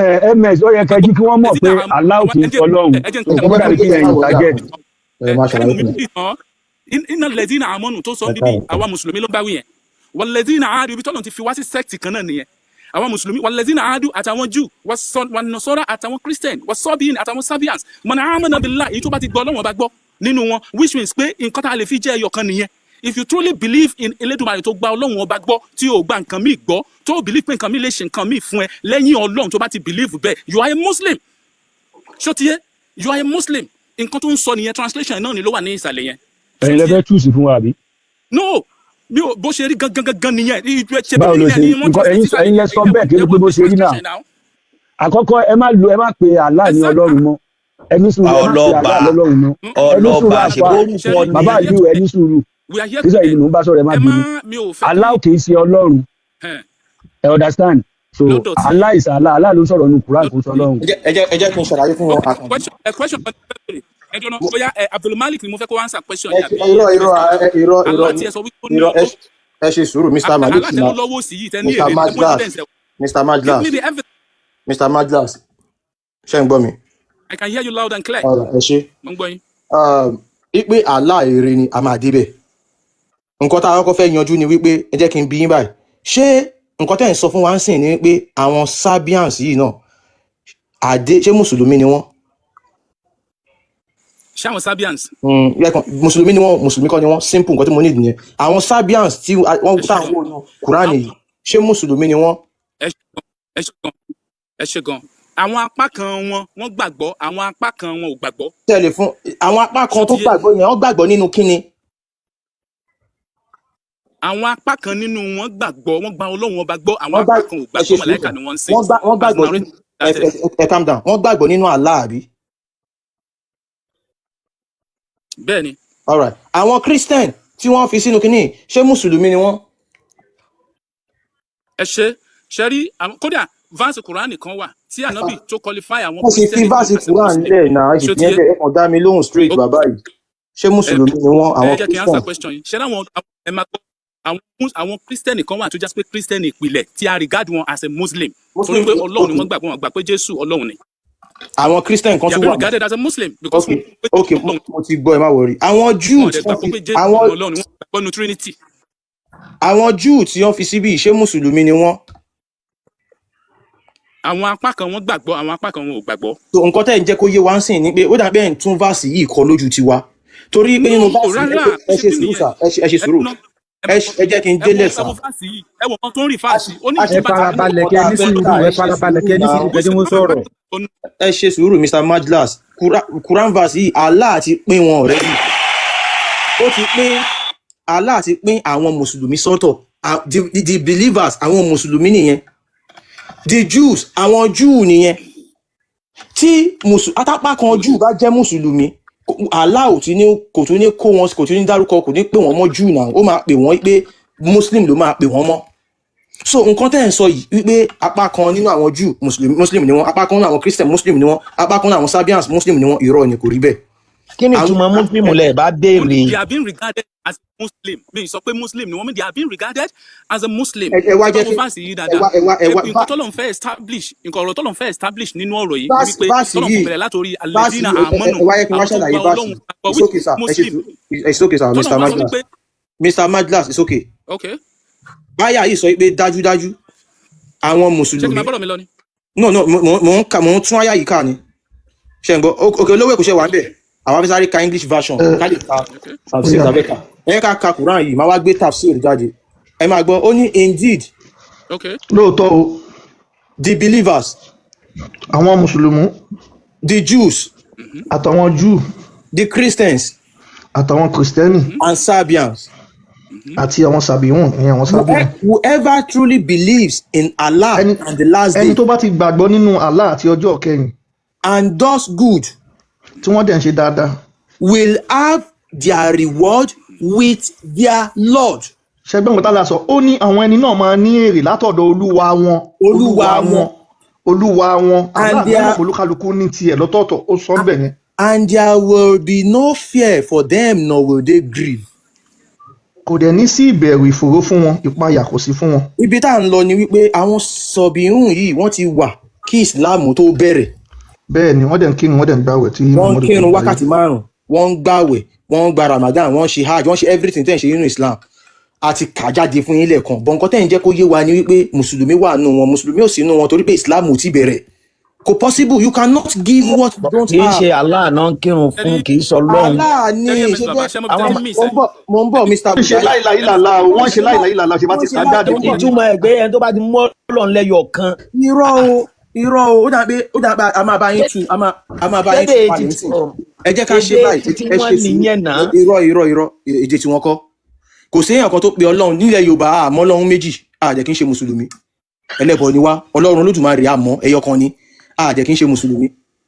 ìgbà tẹ ẹyọ kan yẹn tó bá wá dúkàn yẹn. ẹ ṣe sùúrù sà Allah a máa jẹ́ kẹ́ ẹrẹ́ rí ẹ̀ dájú lálẹ́ yìí torí Mr. Majlas ní interest níbẹ̀ yẹn pé Allah pé èrè ni kò kí n ṣe Ọlọ́run Olódùmarè ibi tá a máa wá lọ ló máa padà wá sí orí Sabian yìí àwọn Sabian yìí sẹ gbogbo wa ti rí nsìn pé wọ́n ti ń bẹ kí Islam tó wà wọ́n ti wà kí Islam tó wà ó ti ní nǹkan tó ń ṣe ẹlẹ́bọ ni wọ́n eré ṣìgìdì oníṣìgìdì ló ń bọ wọn èyí tó ń bọ òrùn wà nù wọn èyí tó ń bọ òṣùpá wà nù wọn ibi tá a wá ń lọ rè mo fẹ́ ka tafsir mo fẹ́ gbé tafsir jáde ẹ wá rí nsìn pé ẹlẹ́bọ ni wọ́n ẹ kí a káwà ka English tafsir yìí. This is tafsir At-Tabari Tebari Quran chapter 2 verse 62 that same verse. Oni Mujahid said, Oloweko, Mujahid wípé the Sabiun are between the Magians and the Jews. Àwọn Sabian yìí wọ́n ní wọ́n wà ní àárín àwọn Magian àtàwọn Jew. They have no specific. Ẹni bẹ́ẹ̀ kírun fọ́lọ́run mi o. Ẹlọ́kírun fàlà. Wọ́n ní wọn ní ẹ̀sìn kan pàtó. Ẹni bẹ́ẹ̀ jápa. I said to Atta.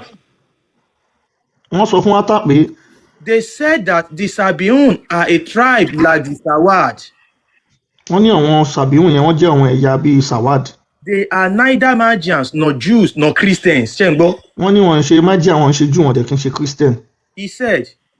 Ó wí pé. We have had this and the politics said to the prophet. wọ́n láwọn ti gbọ́ ilé pé àwọn tí wọn nígbàgbọ́ tí wọn kì í ṣe muslim. The politics said to the prophet. àwọn tí wọn kì í ṣe muslim wọ́n sọ fún òjíṣẹ́ pé. wọ́n sọ fún Muhammadu pé he has become a Sabiun. wọ́n ní Sabian ni Muhammadu torí ọ̀rọ̀ pé ó ń ṣèṣe táwọn Sabian ṣe pé Sabian arákùnrin Muhammadu yìí. Ibn Zayd said. Ibn Zayd wípé. The Sabiun. àwọn Sabiun. Are the people of one of the religions who were in Mesopotamia near Mosul. wọ́n ní àwọn Sabiun ni àwọn tí wọ́n jẹ́ ẹlẹ́sìn kan tí wọ́n wà ní agbègbè kan tó ń pè ní Mosul ní Mesopotamia. They said la ilaha illallah onyeja is. wọ́n ní wọ́n máa ń sọ pé la ilaha illallah kò sí Allah Allah ò pé méjì àyàfi Allah ẹyọ kan. kò sí ṣìgìdì kan àyàfi Allah. àyàfi ṣìgìdì Allah bẹ́ẹ̀ ni. But they had no cult. wọn ò ní ẹgbẹ́ o ìyẹn ẹgbẹ́ òkùnkùn bí Islam ṣe jẹ́gbẹ́ òkùnkùn. No scripture. wọn ò ní ìwé. And no prophet. wọn ò dẹ̀ ní òjíṣẹ́. Apart from the belief la ilaha illallah. lẹ́yìn ìgbàgbọ́ tí wọ́n ní pé kò sí ṣìgìdì kan àyàfi ṣìgìdì Allah. They did not believe in the messenger of Allah. wọn ò gbàgbọ́ nínú Muhammadu òjíṣẹ́ Allah. And so the politics used to say of the prophet and his companion. àwọn tí wọn kì í ṣe muslim nígbà yẹn tí wọ́n rí Muhammadu wọ́n máa ń pe Muhammadu àtọwọn sàbí ẹ̀ ní. These are Sabiun. wọ́n ní Muhammadu wà àtọwọn Ibn Abbas wà àtọwọn Abu Hurairah sábíà ní àwọn bí àwọn sábíà ṣe ń ṣe. Comparing them to them. so wọ́n wá ń sọ pé báwọn sábíà ṣe ń ṣe ló ṣe ń ṣe yìí náà sábíà ni wọ́n Muhammadu. Others said they are a people who worship the angel and pray towards Qibla. wọ́n ní àwọn sábíà yìí jẹ́ wọn tó máa ń kírun wọ́n dẹ̀ máa ń kọjú sí Qibla. Ziyad Ibn Abi said the Sabiun pray towards the Qibla and pray the 5 ritual prayers.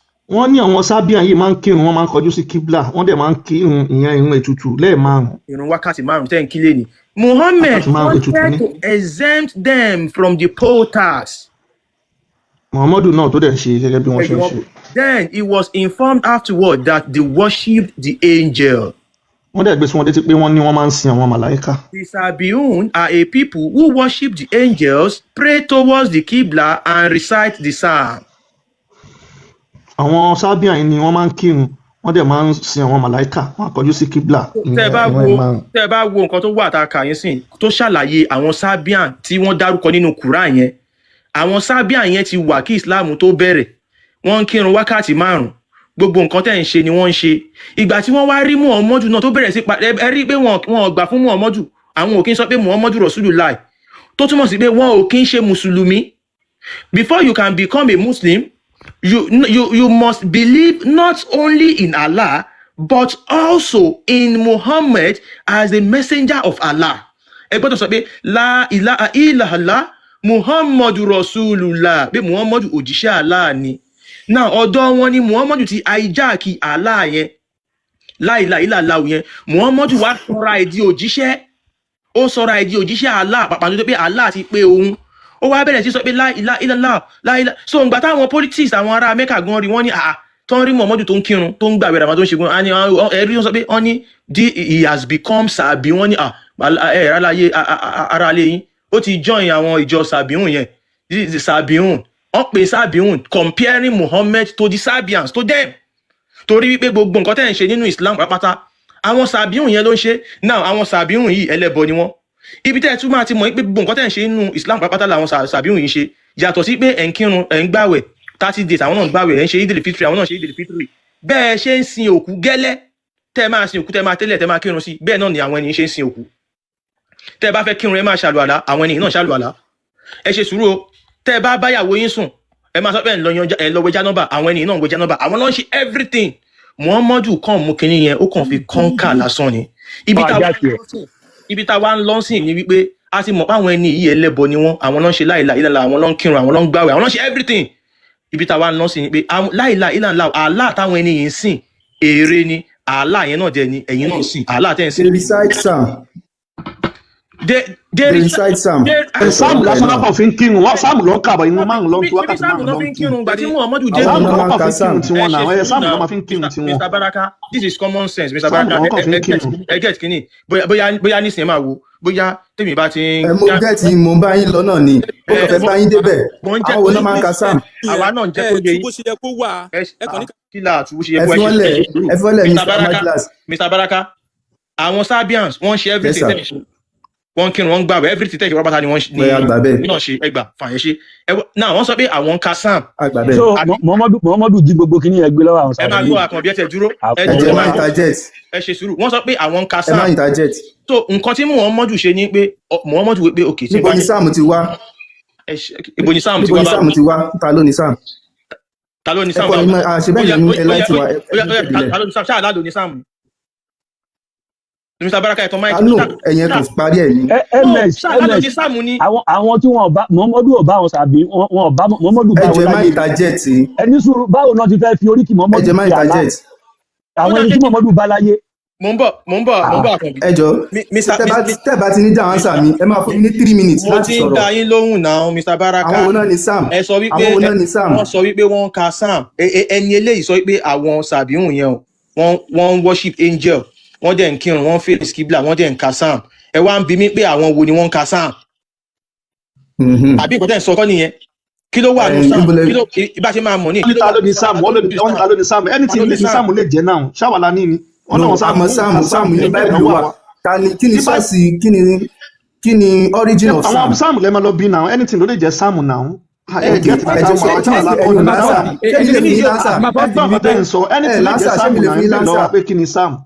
ó yá ṣe mansa èyí wá mansa ṣe kí fún mi. èrò ẹ̀yin gangan lẹ̀ mansa ẹ ṣe sùúrù ẹ̀kẹ́. ó yẹ fún mi lásà sam. ẹ ń bi mí pé kí ni sam kí ló wà nù sam ṣe bí ẹjọ́ wẹ́wẹ́ ni kí ló wà nù. olówó ni origin of sam. kí ni origin of sam ta ni ó sam. sam yẹn wá látọ̀dọ̀ David ṣe Dáúdà ni ibẹ̀ yẹn wá kọ́ là ń lọ ẹ wá kó ń bẹ̀ yẹn ẹ má ti jẹ́ kó dà ìbá ti yín kó níbẹ̀ yẹn lọ síbòmí farabalẹ̀ ẹ má ti jẹ́ kó dà ìbá ti yín kó ń bẹ̀ yẹn lọ síbòmí ó ní tẹ́ ń bá bọ̀ tó bá wáyé tẹ́ bá ti yanjú ẹ̀ tán á wà padà lọ sáà. kò lè divert mo ti ń jẹ́ kó yé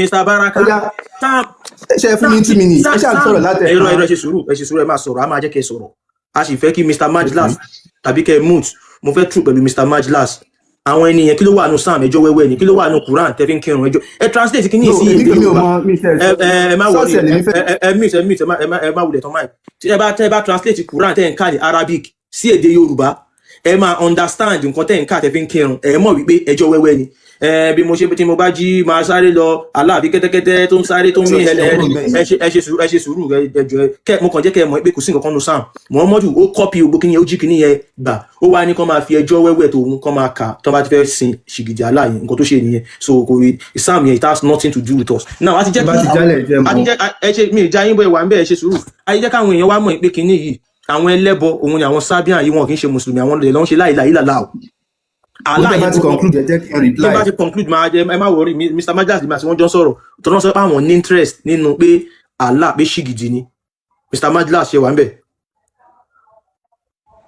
mo wà ń bí I'm here but kọ́ nípa máa lọ síbi ọ̀rọ̀ ṣìgìdì yẹn ìgbà tí ẹ̀ ń ka ọ̀rọ̀ àwọn Sabians yẹn tí wọ́n wá ń dárúkọ wípé they pray 5 times ritual solat ni wọ́n sọ ritual solat ẹ̀dẹ̀ ń sọ wípé ó translate. ẹ̀bọ̀n náà ni ìwúta yìí náà ń kí náà ritual ni. the same thing òun náà ní ritual solat lẹ́yìn náà ń ṣe náà. ms ẹ lo fóònù mi kẹ́ fi gọ́gùn wọn kí ni túmọ̀ solat ritual ni náà rituals ni. ṣé kò yé Mr. ama ẹ fi wọn ní pẹ̀lú fóònù mi ritual ń jẹ́ solat. mo ń bọ̀ Mr. Majlas. ilé tó wà báyìí lẹ́wà. ẹ̀yin èèyàn tẹ́ ń gbọ́ wa ẹ̀yin tẹ́ ń gbọ́ wa tẹ́ ń wò wa. it is not prayer Mr. Majlas ẹ ṣe sùúrù ẹ̀yin èèyàn tẹ́ ń gbọ́ wa ṣe rí solat rituals ni ètùtù fún ṣìgìdì Allah ni fún Allah ni báwa náà ṣe ní bá a ṣe ń ṣe ètùtù fún Ògún Ṣàngó nǹkan tí Allah máa ń gbà ẹ ṣe sùn bó ṣe rí nìyẹn Mr. Majlas ó kàn hard fún yín láti believe ni solat is ritual. ẹ kàn fi msf rí náà wọ̀nyẹn ẹ má máa take time ẹ má máa waste energy. energy ms pọ̀ lálẹ́ ètùtù ni ẹ bọ aláì. wọ́n tiẹ̀ tún bá mi gbé wá ní ẹ̀rí bá a ṣe ń sọ làwọn kan tí ń bá wa tẹ̀ wọ́n ní solat or salah is the second pillar of Islam referring to the obligatory daily ritual. ìyẹn wọ́n ní ètùtù tẹ́ wọ́n máa ṣe lójoojúmọ́ ètùtù ìpèsè tẹ́ wọ́n máa ṣe lójoojúmọ́ lẹ́ẹ̀márùn-ún ṣe pé wọ́n ti bá yín kọ́. performed 5 times a day by Muslims. tẹ́ máa ṣe lójoojúmọ́ yẹn muslim ètùtù ìyẹn ìpèsè ẹbọ tẹ́ máa ṣe lẹ́ẹ̀márùn lójúmọ́ Mr. ló lọ́pọ̀ Madlas, síbẹ̀ yẹn. we are ṣé ẹnisùn ṣé english yẹn ló ń convince yín náà àbí arabic yẹn ló ń bí yín náà ẹlẹ́bọ ni yín náà bóun lọ ti kọ rituals ìtumọ̀ ni sọ láti nìyẹn náà ẹ wo bẹ́ẹ̀ ṣe ń ẹlẹ́bọ sọ̀rọ̀ ni yín náà ẹlẹ́bọ làwa ń fi ń yangàn kí lójú máa ń ti ẹ̀yin muslim yẹn fún náà ọmọlúwàbí náà là ń lo nǹkan tí wọ́n kọ síbẹ̀ là ń kà kò sẹ́ni tó bu yín sà nǹkan tí wọ́n kọ la kà pé wọ́n ẹbọ ni ìrun kíkí ẹ̀ márùn ẹ wò bẹ́ẹ̀ ẹ wò. ẹbọ ni ẹ ń rúbọ mi ìbu yín náà mi ìbu yín ẹ ṣáà pé mo dákẹ́ látàárọ̀ mi ìbu yín náà. Mr. Madlas bí kọ́ máa sọ fún èèyàn kan sí pé lọ fún àpẹẹrẹ pé lọ bọ ògùn ẹ̀wọ̀n pé ìgbà tó bá ní tó bá fẹ́ bọ ògùn ló máa bọ but solat rituals yìí ètùtù tí Allah ń gbà yìí everyday ni 5 times ló máa ń gbà a day ó kàn waste time. ẹ̀mẹ̀sẹ̀ jẹ́ pé síbẹ̀ wọ́n ní ká má gbà Google gbọ́ bí akáwọn náà bá wa ṣàlàyé ẹ̀ kí ni túmọ̀ salat lédè Yorùbá àti ní English wọ́n ní àwọn ìgbà Google gbọ́ so ẹ jẹ́ káwọn sọ fún wa ẹ ṣe and ms jẹ́ kó wà ń bẹ̀ àwa fẹ́ máa wò káwọn ṣàlàyé tiwọn. ẹ ṣe ṣé kí n sọ̀rọ̀ báyìí tí wọ́n bá tẹ bá fẹ́ mọ̀ tó mọ̀ as-salat àdúà ní èdè Lárúbáwá tó máa sọ wípé ma huwa as-salat as-salat hiya àdúà ni ṣòtìyẹ prayer ni that is salat ẹ dẹ̀ máa wọ àwọn nǹkan tá à ń ṣe nínú prayer lè tutù náà bẹ́ẹ̀ ètùtù ní. ẹni ètùtù ẹ̀yin náà mọ bẹ́ẹ̀ ṣe ń ṣètùtù ẹ máa fi àwọn items sórí ẹ̀ ẹ kó àwọn items sórí ẹ̀ ẹ máa ṣàlùwàlá ẹ máa fọ̀dí ẹ máa fọ̀bẹ́ ẹ máa fọwọ́ ẹ máa fọmú. Mr. Mani ẹyẹ interject mọ́nà. mi ò bí àwọn aláì tó fẹ́ ṣe bí akẹ́bọ́ topic mi ṣe get ẹ máa waste time mi ò bí àwọn ní àlàyé tó fẹ́ ṣe. Mr. Madlas nǹkan tó ṣẹlẹ̀ tíṣà ẹ rí mo ń bọ̀ àkànbí Mr. Madlas ṣe sùúrù. irọ́ Mr. Madlas ẹ̀yin lẹ ò get Mr. Madlas ẹ dúró ẹ̀yin lẹ ò get ẹ̀ ṣe rí pattern tí Allah fi ń gba ètùtù ẹ̀ ó yàtọ̀ sí pattern tògún pattern tògún ó yàtọ̀ sí pattern Ṣàngó pattern táwa fi ń ṣe ètùtù nílẹ̀ Yorùbá ó yàtọ̀ sí pattern ti Saudi ẹ ò lè expect wípé bá a ṣe ń ṣe nílẹ̀ Yorùbá òun náà ni wọ́n ṣe máa ṣe fún Allah àtàwọn Saudi. It is different. Jamala ń bẹ̀ now, they are different deities now. Lord of Kaaba, òun ni Allah. Olúwa ilé Kaaba, òun ni Allah. Àwa Ògún kò kí n ṣe olúwa ilé Kaaba, òun yàtọ̀. So mode of rituals it Ògún. It is different from mode of rituals of Allah. Now, Mr. Madlas, mo wá fẹ́ gbé Quran mi jáde nsìn. Màá wá béèrè just one question lọ́wọ́ yín. Just one question. Quran chapter 2 verse 1. Mo ń bọ̀ Baraka ẹ ṣe hold on. Mo fẹ́ true pẹ̀lú Mr. Madlas yìí. Ṣé get? Mi mọ bí tí energy yẹn ti ń wá lálẹ́ yìí. Bóyá kí n true pẹ̀lú Mr. Ẹ má lọ bí yanjú kan náà. Mi ò ẹ ṣe sùúrù sẹ Mr. Madlas yẹ Mr. Baraka. Quran 2 verse 183. Ó níbi tí mò ń lọ ń bẹ̀ máa wá béèrè mi. Ọlọ́ba kí ló ń fẹ́ ebú nísìn? Ṣé ebú nìyẹn? ms rọra mú fásì jáde ojú tí ń tí àwọn àfa ojú ń tí èmi gan. Ó yá Mr. Madlas mi ò bóyá rí. Yá you and Mr. Madlas ẹ̀tọ́ máìkì yá you and lẹ́dínà àmọ́nù kutiba alaykum siyam ẹ bá wa kà nǹkan jẹ́ mọ̀ dáadáa. So Mr. Madlas. Wọ́n ò sí around. farabalẹ̀ tí wọ́n bá ti dá nǹkan wọ́n sì wá dọ́ lóhùn lẹ́yìn kan tó dọ́ lóhùn kan wọ́n sì dá Aliu lóhùn so kó farabalẹ̀. ẹ jẹ́ kí n kà kọ́tọ́ ní kí n kà ó ní yá ayú alladhina amanu Ọlọ́run ni mo pe gbogbo ẹ̀yin tí ẹ Allah wàláhì para Allah ni ẹni ṣó sà ẹni sọ̀rọ̀ kutiba alaykum siyam àti kọ́lé yín lórí pé kẹ́ ẹ gba àwẹ̀ àmọ́ kutiba gẹ́gẹ́ bí a ṣe kọ́ alladhina min qablikum lórí àwọn tí wọ́n ti ṣíwájú yín la'allakum kẹ́bà lè jẹ́ni tó máa bẹ̀rù Ọlọ́run. Ọ̀rọ̀ ẹ ṣe ìbéèrè mi wá ní pé àwọn wo ni àwọn tó ṣíwájú ẹ̀yin mùsùlùmí tí wọ́n ń gba ààwẹ̀ Ramadan. Allah ń jẹ́ thank you so much kò dárúkọ Ramadan níbi ààwẹ̀ wo ló ń sọ ok bákan méjì number one first question ààwẹ̀ wo ni wọ́n ń sọ ń bì. Thank you. Check it down. Àwẹ̀ wo ló ń sọ bẹ́ẹ̀ ni ẹ dáhùn. Check down. Ẹ dáhùn àwẹ̀ wo ló ń sọ. Ẹ ṣe rí àwẹ̀ tí Ọlọ́run rè fáà sí níbi bíi gbogbo ìjọ kọ̀ọ̀kan ni wọ́n ní ìlànà bí wọ́n ṣe máa ń gbàwẹ̀ wọn. Àwẹ̀ wo ni wọ́n ń sọ níbí títínú Kúránì yìí àwẹ̀ wo ló ń sọ is very simple. Ẹ má waste time. Ọlọ́run rè fáà sí àwẹ̀ tó ti lọ àwẹ̀ wo ni kò wọ́n ń sọ ṣàwẹ̀ rọmọdọ́ọ̀nù ní islam kò ń ní fáàsì níbi nǹkan tí mo fẹ́ ẹni kò ń ṣàwẹ̀ ẹni kò kì í ṣàwẹ̀ Ramadan àbí mo ti gbọ́ ẹ ká fi yẹn lè sẹ́gbẹ̀ẹ́ àmàgbọ́. àwẹ̀ wo ló ń sọ ms ẹ jẹ́ kí wọ́n sọ àwẹ̀ tí wọ́n ń sọ ń bẹ̀rẹ̀ tó lọ ka nǹkan mi fún ẹ wọn. máa gbọ́ ẹ ní sùúrù Ọlọ́run fi ń gbà wá níyànjú wípé àwọn kan náà ti gbàwẹ̀ lọ o àwẹ̀ títí yín ni Ramadan ẹ̀yin náà gbọ́dọ̀ gbàwẹ̀ tó láti kọ́lé yín náà lórí pé yín náà máa gbàwẹ̀ àwẹ̀ títí wọn yẹn ni Ramadan títí wọn yóò kí ń ṣe Ramadan. àwẹ̀ wo ni wọ́n sọ nínú kúránì là ń kà á ò ka ìwé àwọn tó ti lọ ìwé tọ̀dọ̀ ti yín là ń kà ẹ̀yin lẹ ń gbà. ọ̀rọ̀ àwọn tó ti lọ náà ló sọ ń bí yìí ọ̀rọ̀ àwọn tó ti lọ ń gbé kàmọ́ kutiba ala alladhina min qablikum gẹ́gẹ́ bá a ṣe kọ́lé àwọn tó ti kọjá lọ àwọn tó ti ṣíwájú yìí. nǹkan tó ń sọ bí nǹkan tó wà ń bí ni pé Allah ní òun Allah ò kì í ṣe Ọlọ́run Mr. Allah ní kẹ́ máa lò ẹjọ́ Allah ní mo ti ṣe àwẹ̀ gbígbà ní ọ̀ranyàn lé yín lórí àsìkò Ramadan ẹ máa ń káyà yìí dáadáa ẹ wá ń débi ẹ wá ń parọ́ now ó wá ní gẹ́gẹ́ ẹ ṣe sùúrù sà gẹ́gẹ́ ṣe bí ìwé yín là ń kà ẹ̀ náà wẹ̀ tí yín ní Ramadan ìwé tá ẹ̀wọ̀n kọ Ramadan síbẹ̀ àwẹ̀ náà kọ síbẹ̀. tó bá tó kọ Ramadan síbí ni ok ẹ ṣe sùúrù tán bá sọ pé ẹ̀yin onígbàgbọ́ òdodo nínú Quran àwọn wo ni wọ́n ń sọ lọ́n rí fásitì onígbàgbọ́ òdodo nínú Quran ẹ̀dá mi náà. network mi ò gbọ́ tí wọ́n bá sọ pé ẹ̀yin onígbàgbọ́ òdodo àwọn wo ni wọ́n rí fásitì onígbàgbọ́ òdodo nínú Quran. àwa mùsùlùmí nìyẹn. tán bá wá sọ̀rọ̀ àwẹ̀ nínú Quran àwẹ̀ wo ni wọ́n rí fásitì nínú Quran. network. network gbọ́dọ̀ lọ. ok mo ti ń gbọ́ yín clear. tán bá wá sọ̀rọ̀ àwẹ̀ wo ni wọ́n rí fásitì nínú Quran. fún àwa mùsùlùmí Ọlọ́run rí fásitì àwẹ̀ rọmọdọ́ọ̀nù.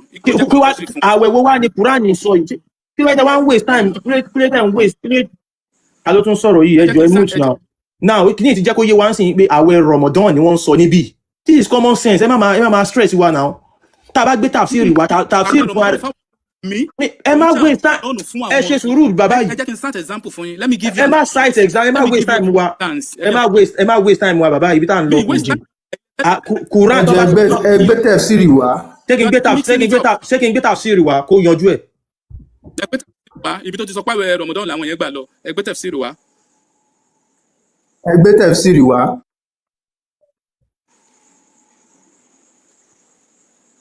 so ẹ ti kó sínú ìjà lọ lábẹ́ àáfàá yìí ò ti jápa sábò ṣe dìfẹ́ǹdì ó ti káàsì àṣírí ti tú gbogbo ohun tí wọn mọdún mu wá wá jáde máa ń sábà lọ. alẹ́ yìí ni màá ṣe jẹ̀lé bàbá mi Àkànbí alẹ́ yìí ni màá ṣe kúrò mo ti táyà. ẹ mọ́ tì í sin àti lówó lẹ́ o. let's respect each other here tẹ́ bá ti ń sọ wípé òkè ká sọ̀rọ̀ kìnnì kan sí àwọn ancestor we agree ẹ̀yin náà ẹ mọ̀ pé àwọn muslim wà nípa ìṣẹ̀lẹ̀ ṣànọ́bì ẹ̀yin náà ẹ máa sọ̀rọ̀. ìfẹ́ ti sọ láti jẹ́ ìsáwọn ancestor wa ṣe lè parẹ́ ẹ̀yin náà jẹ́ díẹ̀ bẹ́ẹ̀ náà ẹ̀mọ̀ bí ṣe rí lára mọ́mọ́dún kì í ṣẹbi yín náà wá ìjọba fi kú torí ṣẹbi yín. tí kinní ẹ bá ti expire báyìí físà tán fún wọn wọn máa dá wọn padà sílùú wọn ní náà wọn mọ wọn rí. wọ́n ti lọ ọba lọ́mọ wọ́n ti kó wọn lọ wọ́n wá sọ wọn di bí ẹrẹ léyà ni wọ́n ṣe ń kó wọn lọ Saudi Arabia lọ́dún. wọ́n sá gbogbo wọn síta nínú ìgbà tí wọ́n àbí ẹ continue o.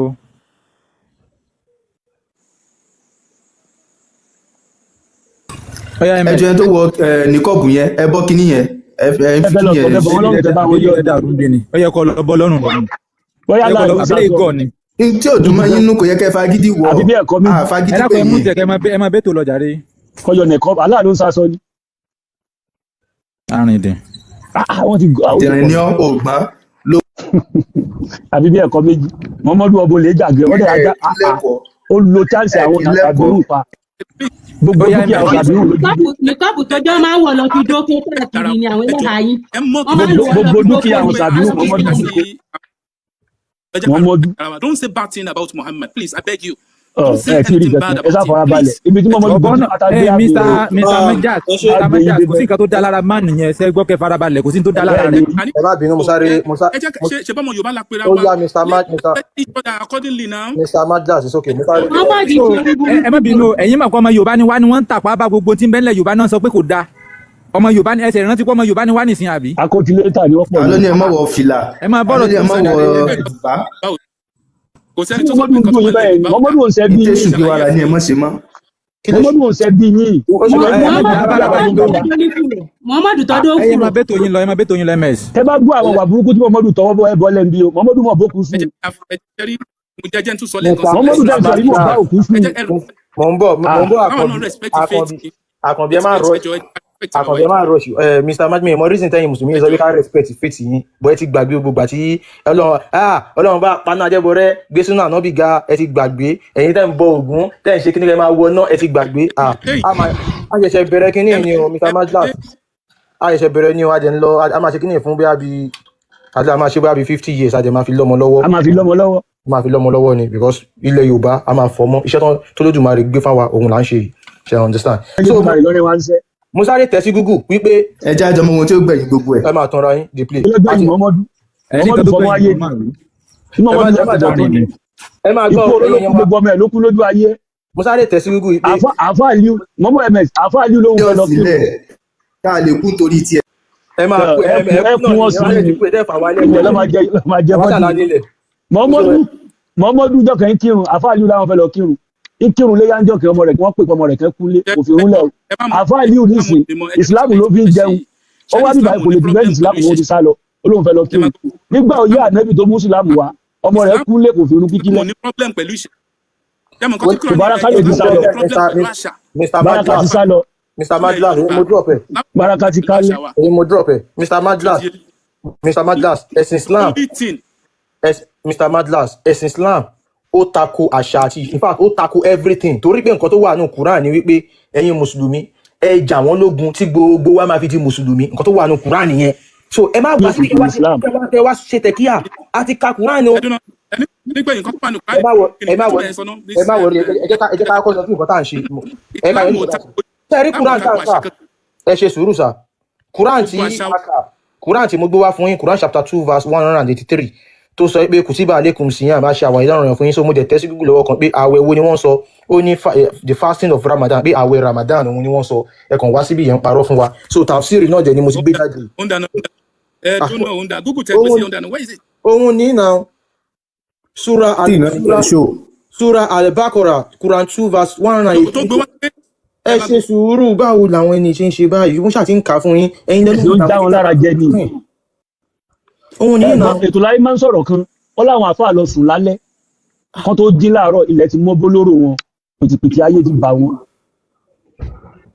So ó yà mí lẹ́nu gan bí mo gbé àyà yẹn wá ó yà mí lẹ́nu ẹ̀dẹ̀ disappoint àwọn mùsùlùmí tó wà níbí ẹ̀ ń sọ pé àyà yẹn kò sọ̀rọ̀ nípa àwẹ̀ Ramadan pé àwẹ̀ àwọn tó ti lọ. So ibi tí mo question mi ní my Mr. Madlas ẹjọ mo ti mú tí ṣáà méjì mọ̀ parọ́ ni nǹkan tá a fẹ́ sọ Mr. Madlas ibi tí mo ṣì ń lọ ni àti jó oríṣi gidi Allah àti kà wípé àwọn Sabians ni wọ́n ń ṣe láìla ìlànà wọn jẹ́ kí n ṣe mùsùlùmí ẹlẹ́bọ ni wọ́n ṣẹ́gẹ̀t now àwa kà nínú Quran wípé Quran yẹn sọ wípé a ti ṣe àwẹ̀ ní ọ̀ranyàn fún yín gẹ́lẹ́ bá ṣe ṣe ní ọ̀ranyàn. Ìtẹ̀gbé sí ojú screen ẹ jẹ́ ká sọ̀rọ̀ lórí ẹ̀ ẹ jẹ́ ká sọ̀rọ̀ lórí ìtẹ̀gbé sí ojú ẹ lè screen. mútu ni àfa ẹ lè mútu kí ẹ jẹ́ kí wọ́n kọ́kọ́ explain sọ́dọ̀ wọn ni ṣé ẹ lè mútu ni irú èèyàn wèrè wo lẹ gbé sókè yìí nà ẹ kọ́kọ́ mútu kí ẹ jẹ́ kí ms baba explain náà nà. Verses prescribe ṣẹbẹ gbóyìnbó prescribe. Prescribe the fasting of what? Ekaton prescribe the fasting of what? Of what, sir? Of what? Ó ń sọ̀rọ̀ nípa ó ń prescribe àwẹ̀ Ramadan fún àwa lumi ló ń jẹ́ kó máa make ló ń fi ẹ̀ka àwọn yẹn ṣe reference.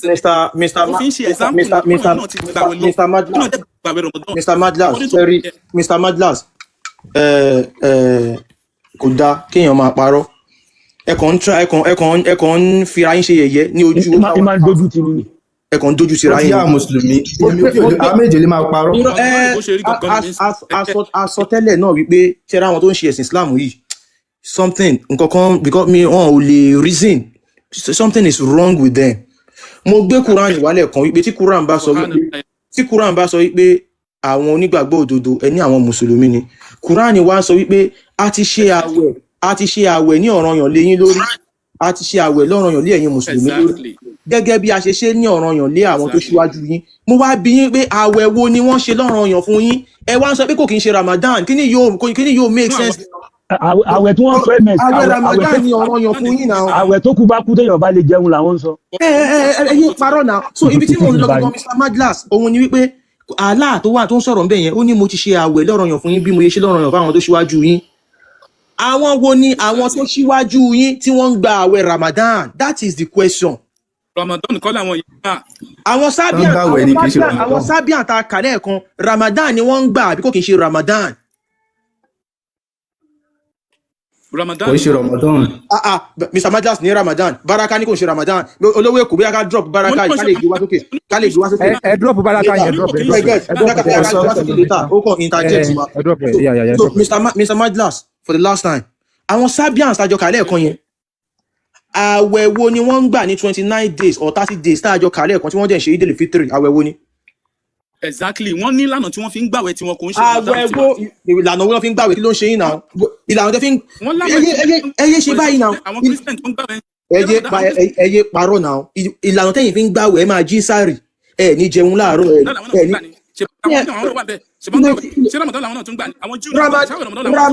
àwẹ̀ tí àwọn Sabians ń gbà ni mò ń bi yín báyìí sí pé àwẹ̀ wo ni wọ́n ń gbà. ṣebí wọ́n jọ kó wọn pọ̀ ni kò ń ṣe. ṣe bá jọ kálẹ̀ kan ni àwẹ̀ wo ni tafsiri sọ pé wọ́n ń gbà. kò ń ṣerú àwẹ̀ táwọn ń gbà. àwẹ̀ wo ni tafsiri sọ pé wọ́n ń gbà àti kálẹ̀ kan bí àwọn èèyàn wà níbi tí wọ́n rí ẹyẹ parọ́ náà. àwẹ̀ wo ni tafsiri sọ pé wọ́n ń gbà. ká tún kà. bóyá kẹ́ ẹ tún kà kárí. yes. ẹ dákun ẹ bá wa tún kà. nǹkan tẹ́ ẹ kálẹ̀ kan fún ara yín. ẹ dákun ẹ bá wa gbé wa padà. ẹ dákun. o mention pé Ramadan ló ń gbà. ó mention rẹ Ramadan kódà bí wọ́n ṣe ń jẹ sàárì bẹ́ẹ̀ náà ni bí mùsùlùmí ṣe ń jẹ sàárì làwọn náà ń jẹ sàárì bẹ́ẹ̀ ṣe ń sínú náà ṣe ń sínú bẹ́ẹ̀ ṣe ń ṣe Eid al-Fitr náà wọ́n ṣe Eid al-Fitr. wọ́n wà níbi ilé ẹ̀kan náà wọ́n rí lẹ́kùn sí bá kálẹ̀ ẹ̀kan wọ́n kàn fẹ́ dá apá àsẹ́yìn mi mọ́ bẹ́yìn mùsùlùmí yẹn ṣe báyìí ẹyẹ parọ́ náà ẹ tú àwọn èèyàn lẹ̀ náà ẹ má báyé àwọn èèyàn jẹ́ náà. ẹ má báyé àwọn èèyàn jẹ́ náà ẹ jẹ́ máa rúdú tó ń lẹ̀ báyìí ẹ fẹ́ báyé ìran Yorùbá jẹ́ ni kí ni ìran Yorùbá gbà lọ́wọ́ ẹ̀yin ẹrú Fúlàní yìí náà.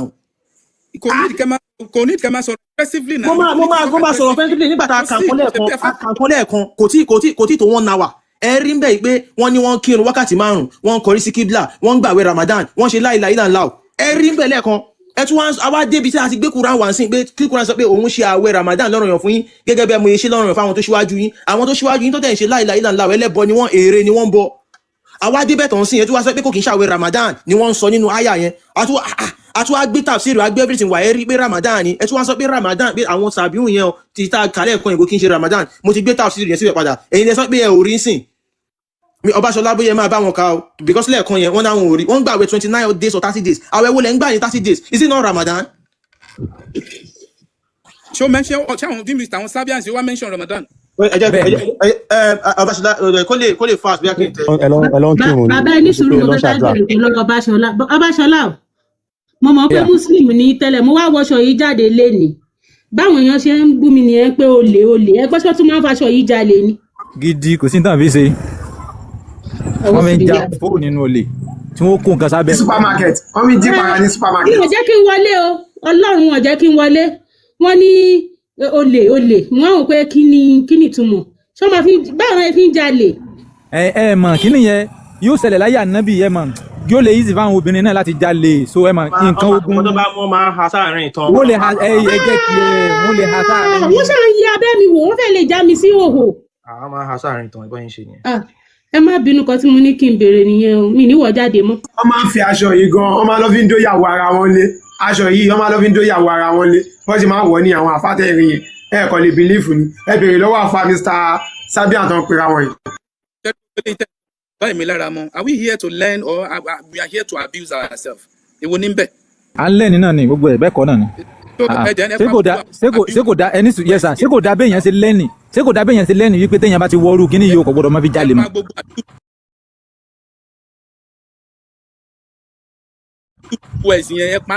ó dà bẹ́ẹ̀ yẹn ti fi ń lẹ́nì náà ó dà bẹ́ẹ̀ yẹn ti fi ń lẹ́nì náà. so tẹ́ bá ti rẹ́ni tó wọ́ọ́rù tó múra bí ọba lọ́mọ ṣe múra yìí so ẹ tètè nǹkan yẹn pamọ́ o. mo béèrè yìí pé does the Sabians of Haran perform Ramadan fast before Islam? Ṣé wọ́n máa ń gba àwẹ̀ Ramadan? Short answer. Ó ní yes, ó ní bẹ́ẹ̀ ni. The Sabians of Haran, a pre-Islamic religious community in northern Mesopotamia, practiced a month-long fast before Islam. Ó ní wọ́n máa ń gba àwẹ̀ Ramadan tó long fún oṣù kan gbáko. They venerated the moon god Sin and held a 30-day fast. Àwẹ̀ 30 days ni ẹ máa ń gbà. Àwẹ̀ yẹn òun dẹ̀ ni wọ́n fi ń sọrí moon god tí orúkọ ẹ̀ ń jẹ́ Sin. So tóṣù moon yẹn bá ti yọ lẹ́ máa bẹ̀rẹ̀ àwẹ̀. Tóṣù yẹn bá ti wọlé náà torí moon yẹn òun ni ẹ̀ ń gba àwẹ̀ yẹn fún. Tẹ́ bá lọ rò bí àwẹ̀ tẹ́ ń gbà fún Allah the play ni o. Moon yẹn ni Allah òun ni ẹ̀ ń gba àwẹ̀ yẹn fún. Ló fi jẹ́ pé time àwẹ̀ òun ni Yasin tẹ́ bá ń rí nínú Yasin ó Sin yẹn ni ó wà nínú Quran tí wọ́n rí fásì. So ẹ rí pé táwẹ̀ bá ti yọ ẹ máa rí symbol òṣùpá yẹn. Wọ́n tẹ̀síwájú wọ́n tún ní that involved fasting from sunrise to sunset. Ẹ ti rí àwọn táìmù tẹ́ẹ̀nì jẹun lọ́wọ́ àárọ̀ títí dìgbà tí oòrùn bá wọ̀ sunset ìgbà yẹn lẹ máa tó lè jẹun, and included prayers and alms. Táìmù yẹn ẹ máa rí pé ẹ máa jẹun wúyẹ́wúyẹ́ kiri ẹ máa rẹ́ lómi á máa fa láìla ìlànà wọn dúró sí ìlànà á máa fa kiri á náà ń gbàdúrà. Tẹ́ bá wá lè sọ pé kẹ́ ẹ máa ṣe ìtọrẹ àánú àkókò yẹn the same thing tí ẹ̀ ń ṣe òun náà ni àwọn ènìyàn ń ṣe. Wọ́n ní the Iranian fast included abstaining from food ó ní wọn ẹ ní jẹun, drink ẹ ní mumi, and sexual activity during the day ẹ dẹ̀ ní báyàwó yín sùn ní àkókò tí ẹ ń gbààwẹ̀ tán tẹ́ ń gbààwẹ̀ lọ́wọ́ bọ̀ tẹ́ ẹ bá ti ṣínú ẹ lè sáré ṣe one shot ṣe get. So similar to the modern Islamic fast wọ́n ní the same way náà ni pẹ̀lú Islamic fast tẹ́ ń ṣe àmọ́ Mr. Madlas wà ń bí wọ́n fẹ́ máa parọ́ fáwọn bí ẹ wọ́n ti lọ fáàjù yín lọ ibi tí ẹ ti dé bẹ̀. ẹ máa gbọ́ ẹ ti ṣòyìnbó tú o ẹ ti ṣòyìnbó tú similar to ẹ ní dìsí. ẹ náà ṣe bá wọn ti wà tẹ́lẹ̀ ṣe bẹ́ẹ̀ ilẹ̀ kọ́pì wọn. ẹ̀yin lẹ kọ́ iná làlùkùránì fi sọ iná làlùkùránì fi sọ fún wa wípé yára ẹni sùúrù Mr. Majilas iná làlùkùránì fi yẹn sọ ló fi sọ pé tàmọ́ kò tí bá alàlẹ́dí náà mi ń kọ́ bùlì kún bá a ti ṣe lọ́nà yẹn sáwọn tó ti ṣáájú yín. àwọn ilé ìlà àwọn tó ṣíwájú yín àwọn tó ń gbàwé mọ́ọ̀tì ni mi ò a ní láti mú ti because ẹ ń parọ́ náà ẹ sòótọ́ fún wa ń bì náà kò dẹ̀ make sense. Kini simple now. Any similar to any. Ṣe the same thing náà pẹ̀lú ìlànà wọn ṣé the same thing kọ́ ni pẹ̀lú ìtẹ́yìn náà ṣe ẹ̀dá mi náà ṣe máa ń bá ìyàwó yín sùn nínú àwẹ̀ ni. Ṣé máa ń bá ìyàwó yín sùn nínú àwẹ̀ ṣe máa ń jẹun ní ojúmọmọ ni. Mr. Majilas nínú tí wọ́n sọ pé wọ́n ń ṣe yìí ó yẹ yọ jáde nínú tí mùsùlùmí ò kí ń ṣe ó yẹ yọ jáde pé àwọn kì í ṣe báyìí àkì ń ṣe báyìí ó yẹ yọ jáde nínú rẹ̀ ó yẹ yọ jáde ẹyọ no ẹ kàn sọ pé similar ni ẹni kì í ṣe the same ó yà ń tẹ́mi kàn fẹ́ bí ilé ni pé ẹyọ jáde wípé eléyìí kò sínú tiwa eléyìí kò sínú tiwa eléyìí kò sínú tiwa. Ok nínú nǹkan tó wà nínú àwẹ̀ títí wa ni wípé a gbọ́dọ̀ máa ka Quran a gbọ́dọ̀ máa lọ fi wá sí a gbọ́dọ̀ máa lọ tafsir. òun ni wọ́n kọ síbẹ̀ yìí pé prayer and included prayers kí ni nǹkan tẹ̀ ń lọ ṣe bẹ́ẹ̀ lọ gbàdúrà ṣe bóun náà kọ síbẹ̀ yìí ẹ lajú náà kẹ́ ẹ wo kọ́tà kan náà ẹ yé parọ́ fún wa ń bì náà ẹ yé parọ́ fún wa ń bì sàré ibi tá ẹ wò ṣẹ́ẹ̀ṣì fẹ́ lẹ́yìn àbẹ́fẹ́ ágì ẹ ṣì fẹ́ lẹ́yìn àbẹ́fẹ́ ágì bàbá yìí ms bóyá kàn máa lọ káwá kírun àfọ adójútì ni adójútì ni òṣì ní àṣírí yín ti tú.